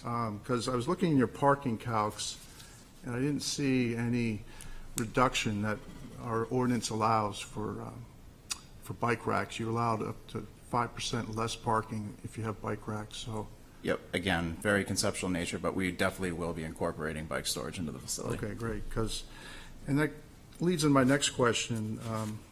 I see the Portsmouth parking regs allow you 84 spaces, and I think with the bike allowance, that could go down to 79. Mm-hmm. But you're proposing either 99 spaces or 93. And since I've been on the planning board, I understand that parking is can be a huge expense to try to keep properties affordable. So I'm just wondering why you're providing so much extra parking if you're trying to keep these units very inexpensive. Sure. No, that's a great question. We are still working through the details of that, but I guess with respect to the paved is really what we see as supporting that site. The gravel area to the far south is kind of an overflow that we were showing as a means to potentially meet parking, but also provide an overflow for the church in the case that they were to have an event, or just in the event that the affordable had needed some additional parking on site. Okay, great, thank you. Bill? So this is a great project with great organizations coming together. It's really wonderful to see. I would like to ask about the bus service, and this is to some extent for us also as well as you. We're doing a lot of development on Lafayette, and we've got Route 41 of Coast that runs from Hanover down to a point north of Rye. The system operates on an hourly cycle, and so it has to be able to leave Hanover, come down to the end and go back and be there in an hour. And it's pretty tight doing that now. So I think collectively the city's going to need to think about bus service on Lafayette. But you're predicating this on the fact that they'll be able to do a stop at your spot on the way. Going north, maybe not so hard, but coming south, you're going to have to turn at Marona and come in and turn around on the property and then go back to Marona and then turn south again. So I don't know that the bus route, we really were in early discussions with Coast at this point in terms of how that would operate. I would envision coming from the south to the north that it is going to be a right in, right out. Coming from, and Craig, correct me if I'm wrong, but coming from the north to the south, I don't know if it's been worked out. It might just be that that is going to be consistent on its existing stops, and the patrons that live here would have to just walk from that bus stop along Lafayette, which is just a hair over a quarter mile down the street, because we looked at it, because if we had the opportunity to utilize it without even having to implement here, we were going to do so. Yeah, I would be sure that Rad Nichols can commit to doing what it is you're looking for. We'll raise the concern. Thank you. A different question, who will be living here? One of the idiosyncrasies of Portsmouth is that almost 90% of the people that work here don't live here. And therefore, there's a question when you're building housing and you're managing housing through Portsmouth Housing Authority or others, who the tenants of that housing are going to be, whether it's Portsmouth residents or whether this is people from Somersworth that would rather not commute. Well, it could be a combination of both. We own and operate 670 units of housing in the city, and with our application and wait list, we do provide a preference for people who live in Portsmouth and for people who work in Portsmouth on all of those properties. For Ruth Lou and Griffin Place, there is a preference for people who work in Portsmouth. But for the rest of them, we do. That's really highly regulated in terms of, fair housing law, about how exclusive we can be to a certain community. And so while we do have those wait list preferences now, and we could request those same things from our regulators, it is not in consistent practice right now to grant, to have federally funded housing that is exclusive only to people in a certain municipality. There's a disparate impact fair housing problem with that, but we do intend to, and we did receive also down at Ruth Lou and Griffin Place, the ability to have a preference for people that work in Portsmouth. Thank you. Joe, do you have a question? I do. I want to echo Bill's comments on how great I think this project is and the joint venture between all the parties. My question for you, Craig, is what's in the way of this being twice the size that it is? What's in the way of making this bigger and bolder? Can it be bigger? Are we holding back for any reason? It just seems like such a wonderful opportunity. Right. And I appreciate this opportunity to hear directly from you, because we hear a lot about housing, and I'm sure there is so much more to know than we know about it, and hearing about the regulations that you have to deal with and the governing agencies you have to deal with is incredibly helpful for us to understand it. Anyway, just back to the question of could it be twice the size? I think no. We've really done a lot of work and a lot of thinking through how to accommodate these 4 different uses on the same site, as well as also doing both what's required and what we think is the best plan to respect the African slave bearing ground at Langdon Farm. That is a very significant historical resource, and that's why we've done a lot of ground penetrating radar study and have archaeological historians who are part of that project and working with the Black Heritage Trail to make sure we do something special with that and give it the kind of boundaries that it deserves. So it's a 3.5 acre site, and with the child care center currently is licensed for 71 kids. There's some coming and going on that. There's not a lot of staff that are there all day, so we do anticipate that there will be people that will share the parking. But parking is certainly, is always a thing. Here, there's not a lot of opportunity for overflow parking. If you were to have some overflow parking, other than, in a downtown area, there's other opportunities to park with paid parking and that kind of stuff. But this is surrounded by three sides by 182-acre conservation land, which is an amazing amenity. It's going to be an amazing place to live.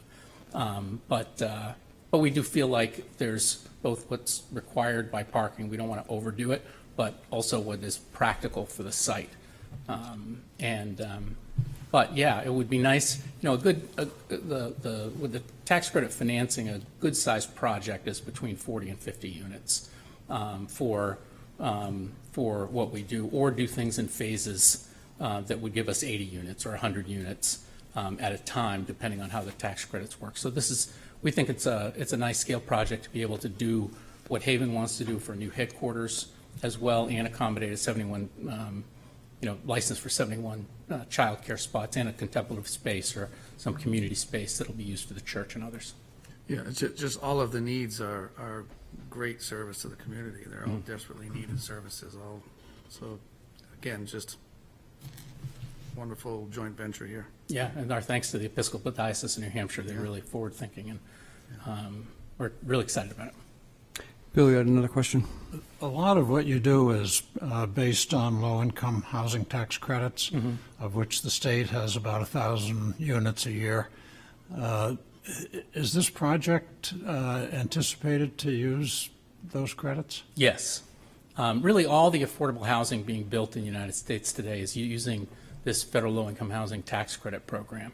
And so we will be applying for those credits. We need to in order to do that, we need to have a project that's approved and ready to go by the end of August. We think that's certainly doable with what's going on here. And then we will be applying for those tax credits. They are competitive, but we pre-score, with the scoring criteria. It's a very high scoring project. So we think we will get a tax credit allocation, and that'll bring,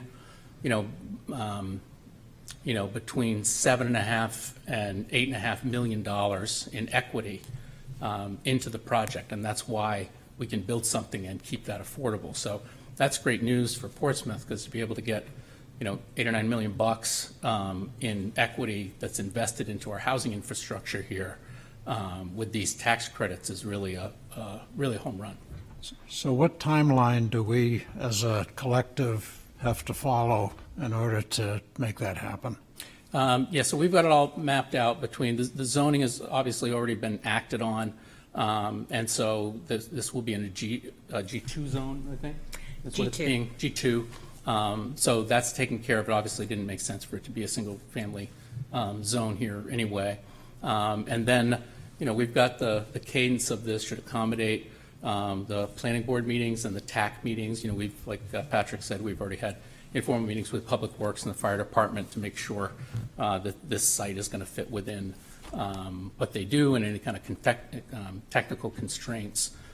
So there are state permits and stuff, but the federal tax credits, that's a heavy lift with the kind of people that invest in those credits and the number of different funding sources that will go into this. There'll probably be 6 or 7 funding sources like what we did downtown. So if we can submit a successful pre-application to that tax credit program in June and a full application when we have permits in August, we would expect to get a tax credit award by the end of this year, and then close and be able to break ground in late Q1 or Q2, early Q2 of 2025, and place the building in service in the middle of 2026.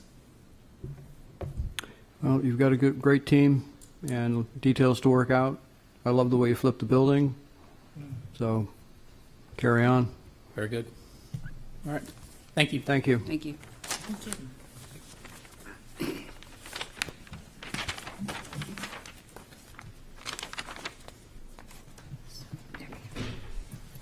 Forget I use my ID.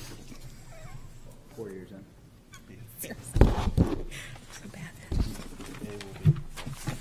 Yeah, I was just going to say, I didn't want to do it, A. So the next item on our agenda, we have a council referral on some properties that were taken by the city for tax deed. And I'm sure everybody's read the memos in our packet. the Deputy City Attorney is here this evening to give us a brief overview and ask for our recommendation to go back to council.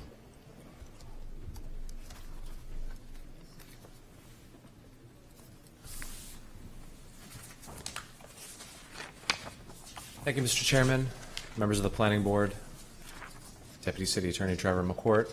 And as the chair mentioned, the city has deeded 3 properties, taken by tax deed, 3 different properties within the city of Portsmouth.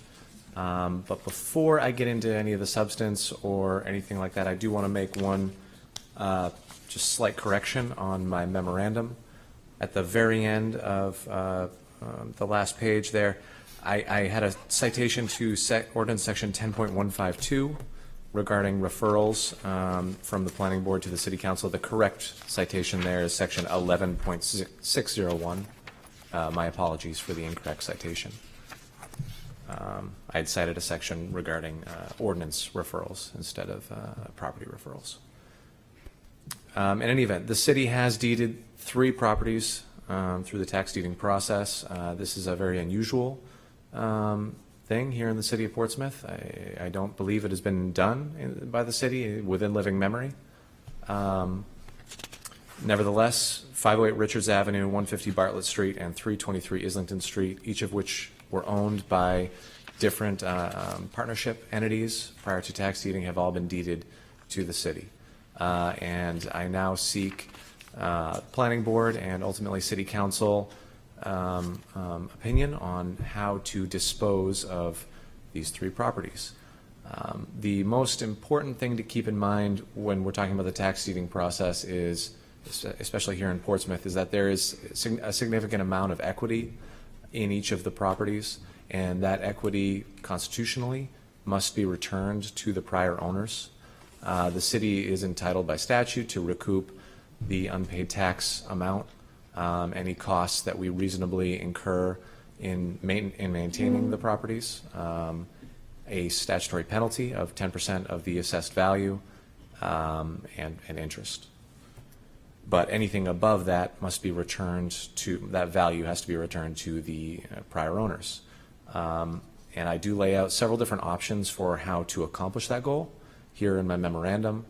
Auction, public auction is the most common option for obtaining fair market value for these properties, so that we can really get the most amount of money back for the prior owners, because again, that's kind of our duty, our job here. There are other options that are available outside of auction. I don't particularly recommend them here in this case. This is an unusual case, as I say. The prior owners, they're partnerships which have not been registered as far as I can tell anywhere. So it's kind of hard to determine who is part of the partnerships, who to return the money to. Fortunately, that is not an issue that we have to deal with now. And that's why negotiating with the prior owners really isn't an option that I would particularly recommend at this stage, because I'm not totally clear who we would be negotiating with. The entity that has been paying taxes had been paying taxes for 20, 25 years prior to when they stopped paying taxes turned out to be an LLC that purports to be the property management company, and then that entity stopped paying taxes. To discuss the properties a little bit, Peter, I would ask that you bring up the photos of the different properties. 508 Richards, that is at the corner of Richards and South Street. That is permitted as a 2 dwelling unit building that is occupied currently by the Seacoast Repertory Theater. They house some of their actors that they bring in for long-term productions. They house them in that building. They continue to pay rent to the city under the same lease agreement that they had with the prior owners. We've just kind of continued that relationship.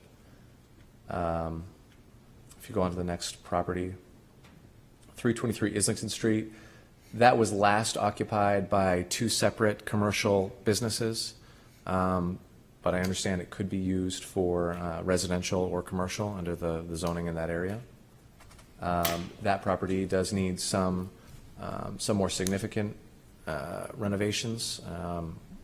We did clear out a number of items from that building and conducted some remediation in order to ensure that the building is marketable, cleaning up mold and other things like that, all of which, again, will be billed against the proceeds of any auction, if that's the direction that we go.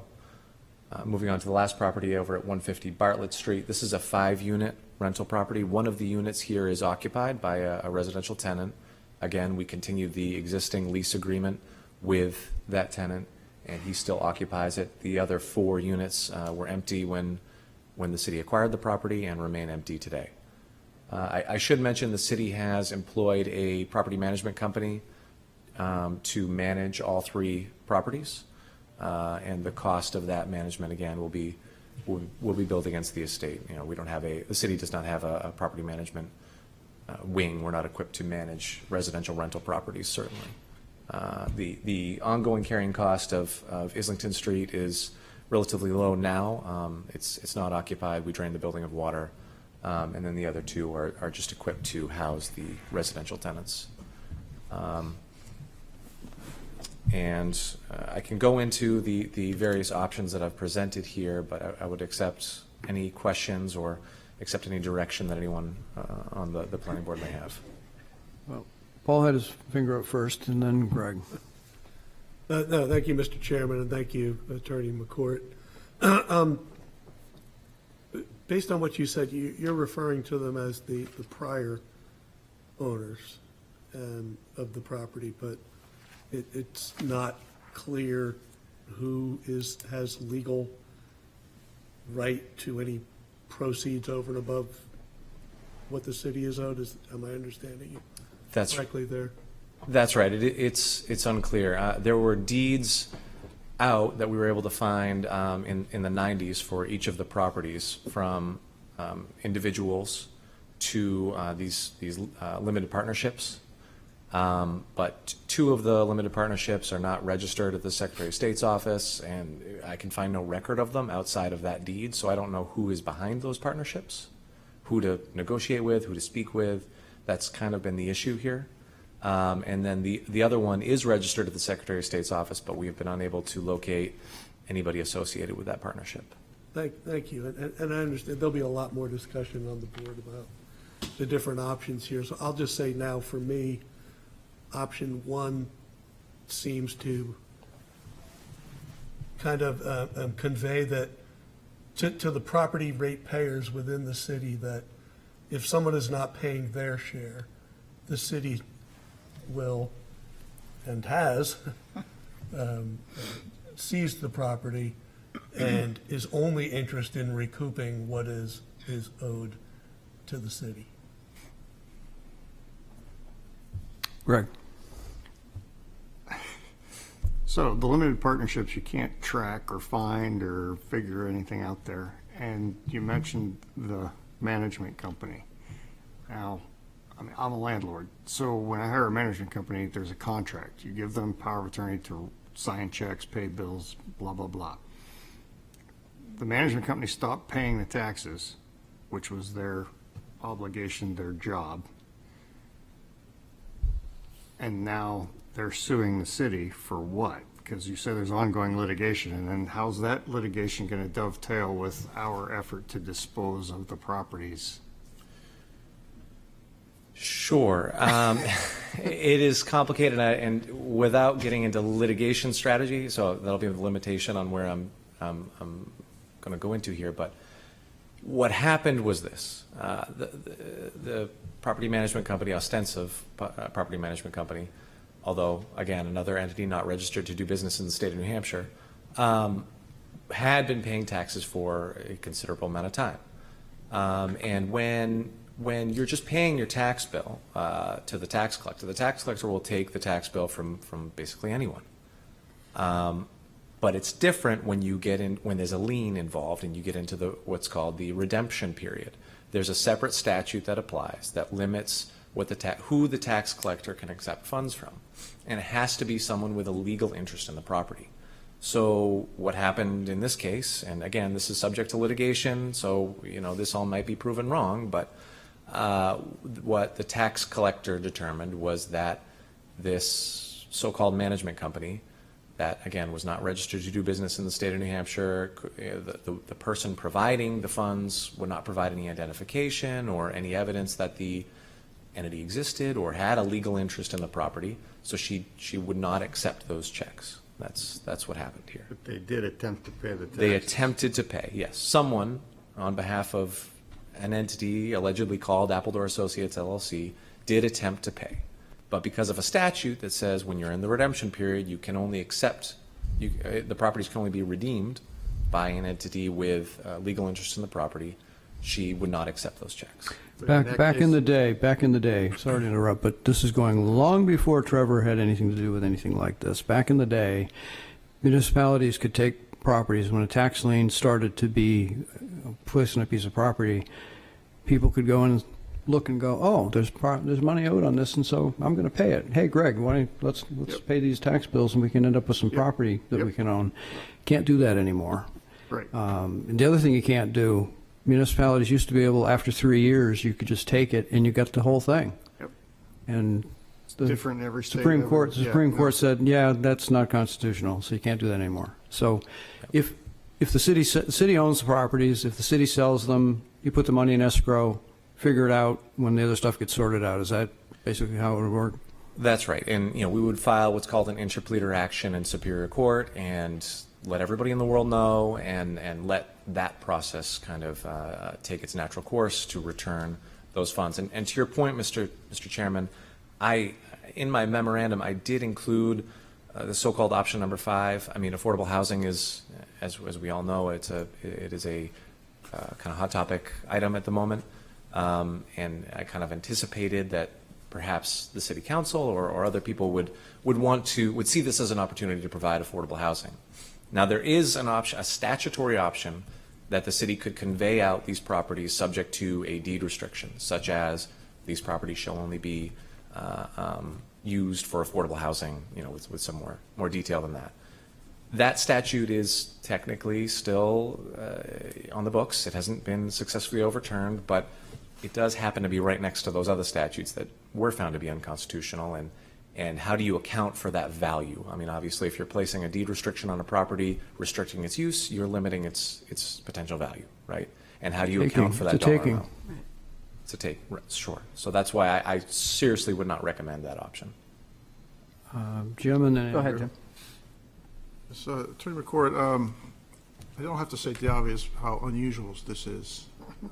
I don't think I've ever heard of a situation where the city takes property and they don't even know who the owner is. And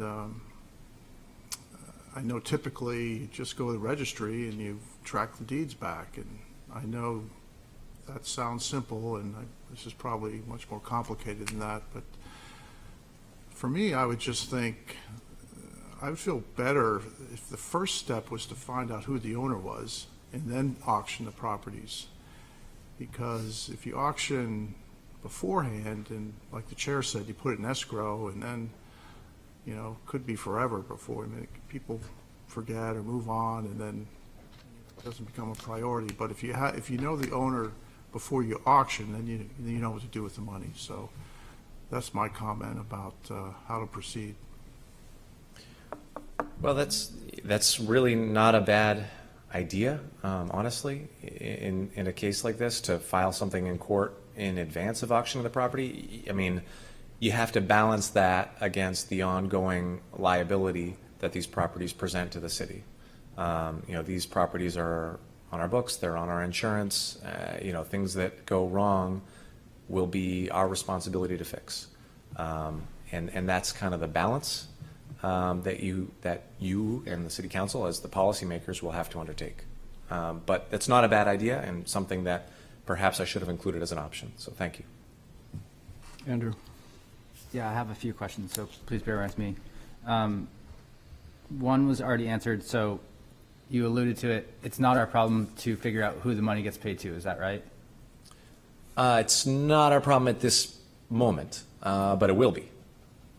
Once we have the money, then we'll file that interpleader action. Not a planning board problem. No. Not It's a city problem. It is a city problem, and so you don't want to just sit on this, maybe you do want to sit on the money, but you don't want to be liable for the money either. As much as you don't want to be liable for the property, you also don't want to be liable for money. It's just cloudy. In the lease agreement that is existing with the theater, is there a right of first refusal in that lease? No, there's not. Good. And then you mentioned that you have a management company, and now you have like some of these public auctions. Would that be facilitated by the city of Portsmouth? Like, would a city of Portsmouth staff member be out there conducting this auction, or is that separate out and hired a auctioneer company to come in and do that? Yeah, that's a very good question. We do have a couple different auction companies that we're speaking with to try and set up. I mean, the cost of auctioning off the properties is something that we can bill against the proceeds. Sure. There's a law firm that we've been speaking with. They specialize in just this, in the auctioning of tax deeded properties. Yeah. And then there's a couple other local auctioneers that we've been speaking with. Certainly, you will not see Karen or myself up there holding an auction. I almost wanted to do that. Now, that question has intent to it, because one of your options being auction property and bid by the city is all well and good. The city will not win that auction just by nature of funds on hand. So where are those funds coming from if the city did want to bid? So within the packet, you'll find a memorandum from Elisa Nunziata from The Community Development. Block Grant. Yep, there's some CDBG funds which she thinks might be available. The city could always undertake the city council could do a special appropriation, appropriate the funds to purchase it.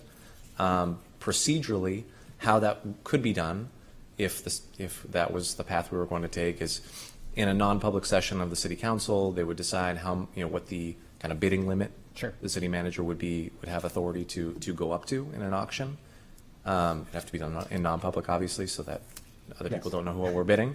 And then she would go and participate in the auction, and it could be for one, it could be for two, it could be for all three properties.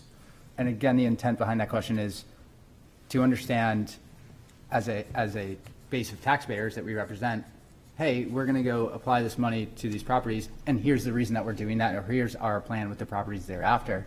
And as you mentioned, affordable housing, yes, it's all well and good. To me, in my head, that requires a much longer deliberation with public involvement to say, hey, yeah, we as a tax base would like to spend the money to buy these properties to then create affordable housing, right? I think. Sure, and this process can take as long or as short as much deliberation as is necessary here. There are no necessary time constraints.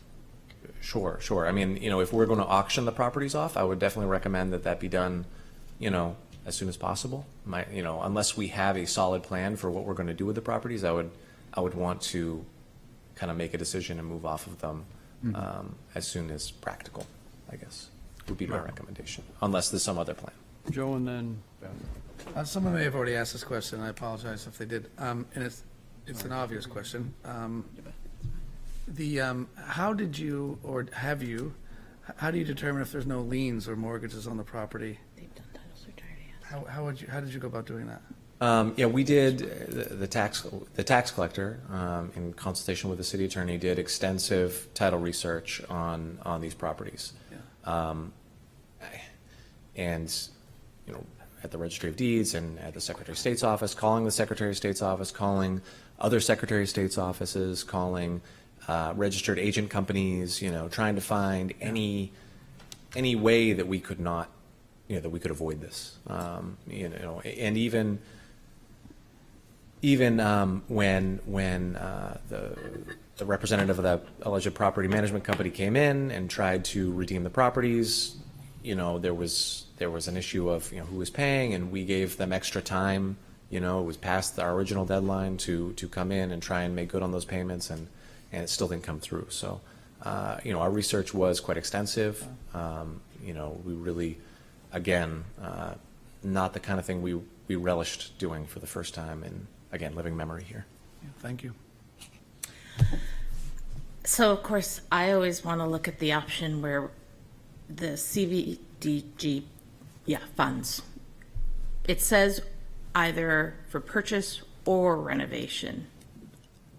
I guess, is it possible to do both? So if we could get enough money to actually do an appraised purchase of one of the properties, would there then be enough money if that property needed renovations to get those done as well? Is that possible?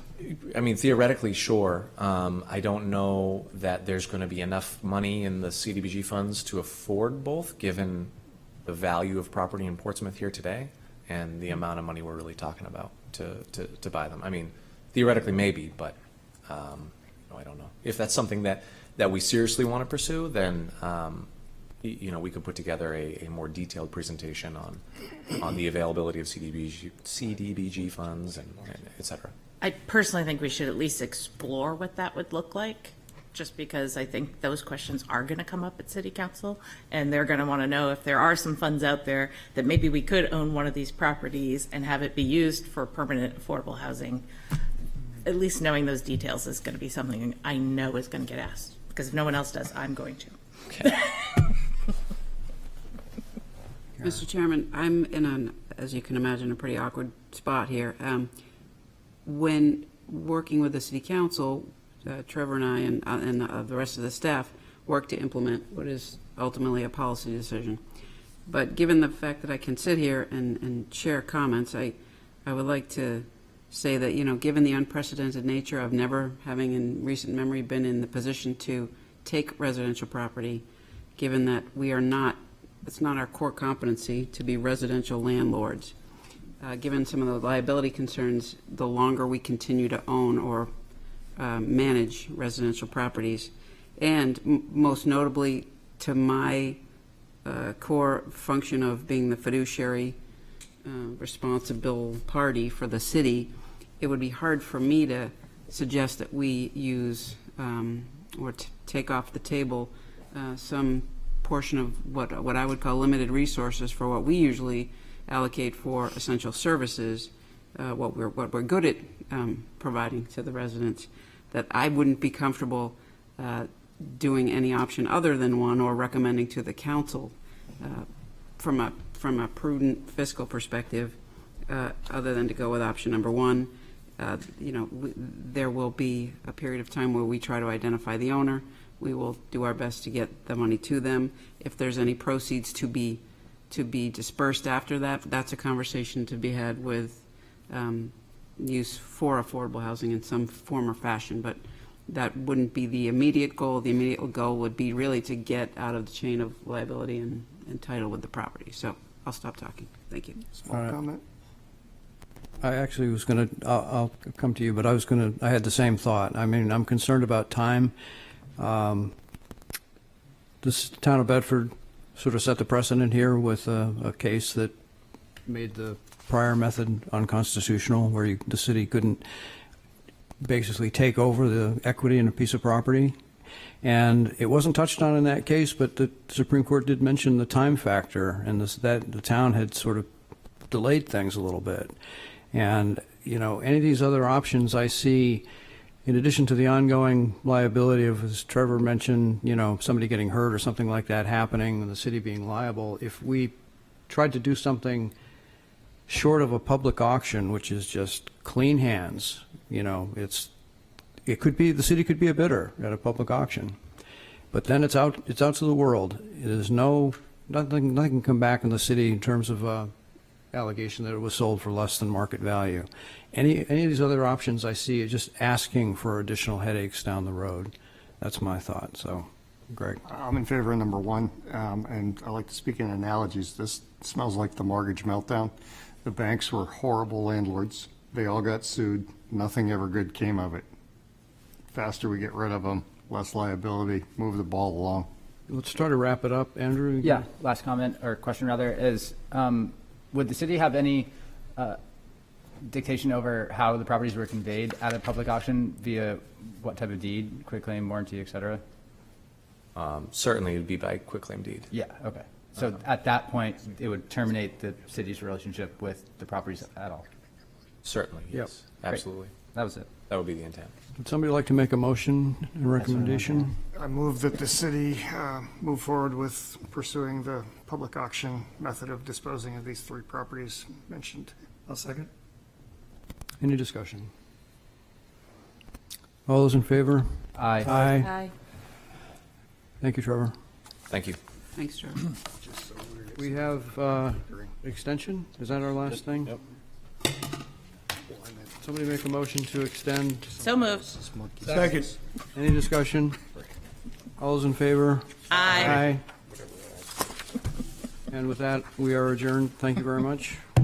See you next week.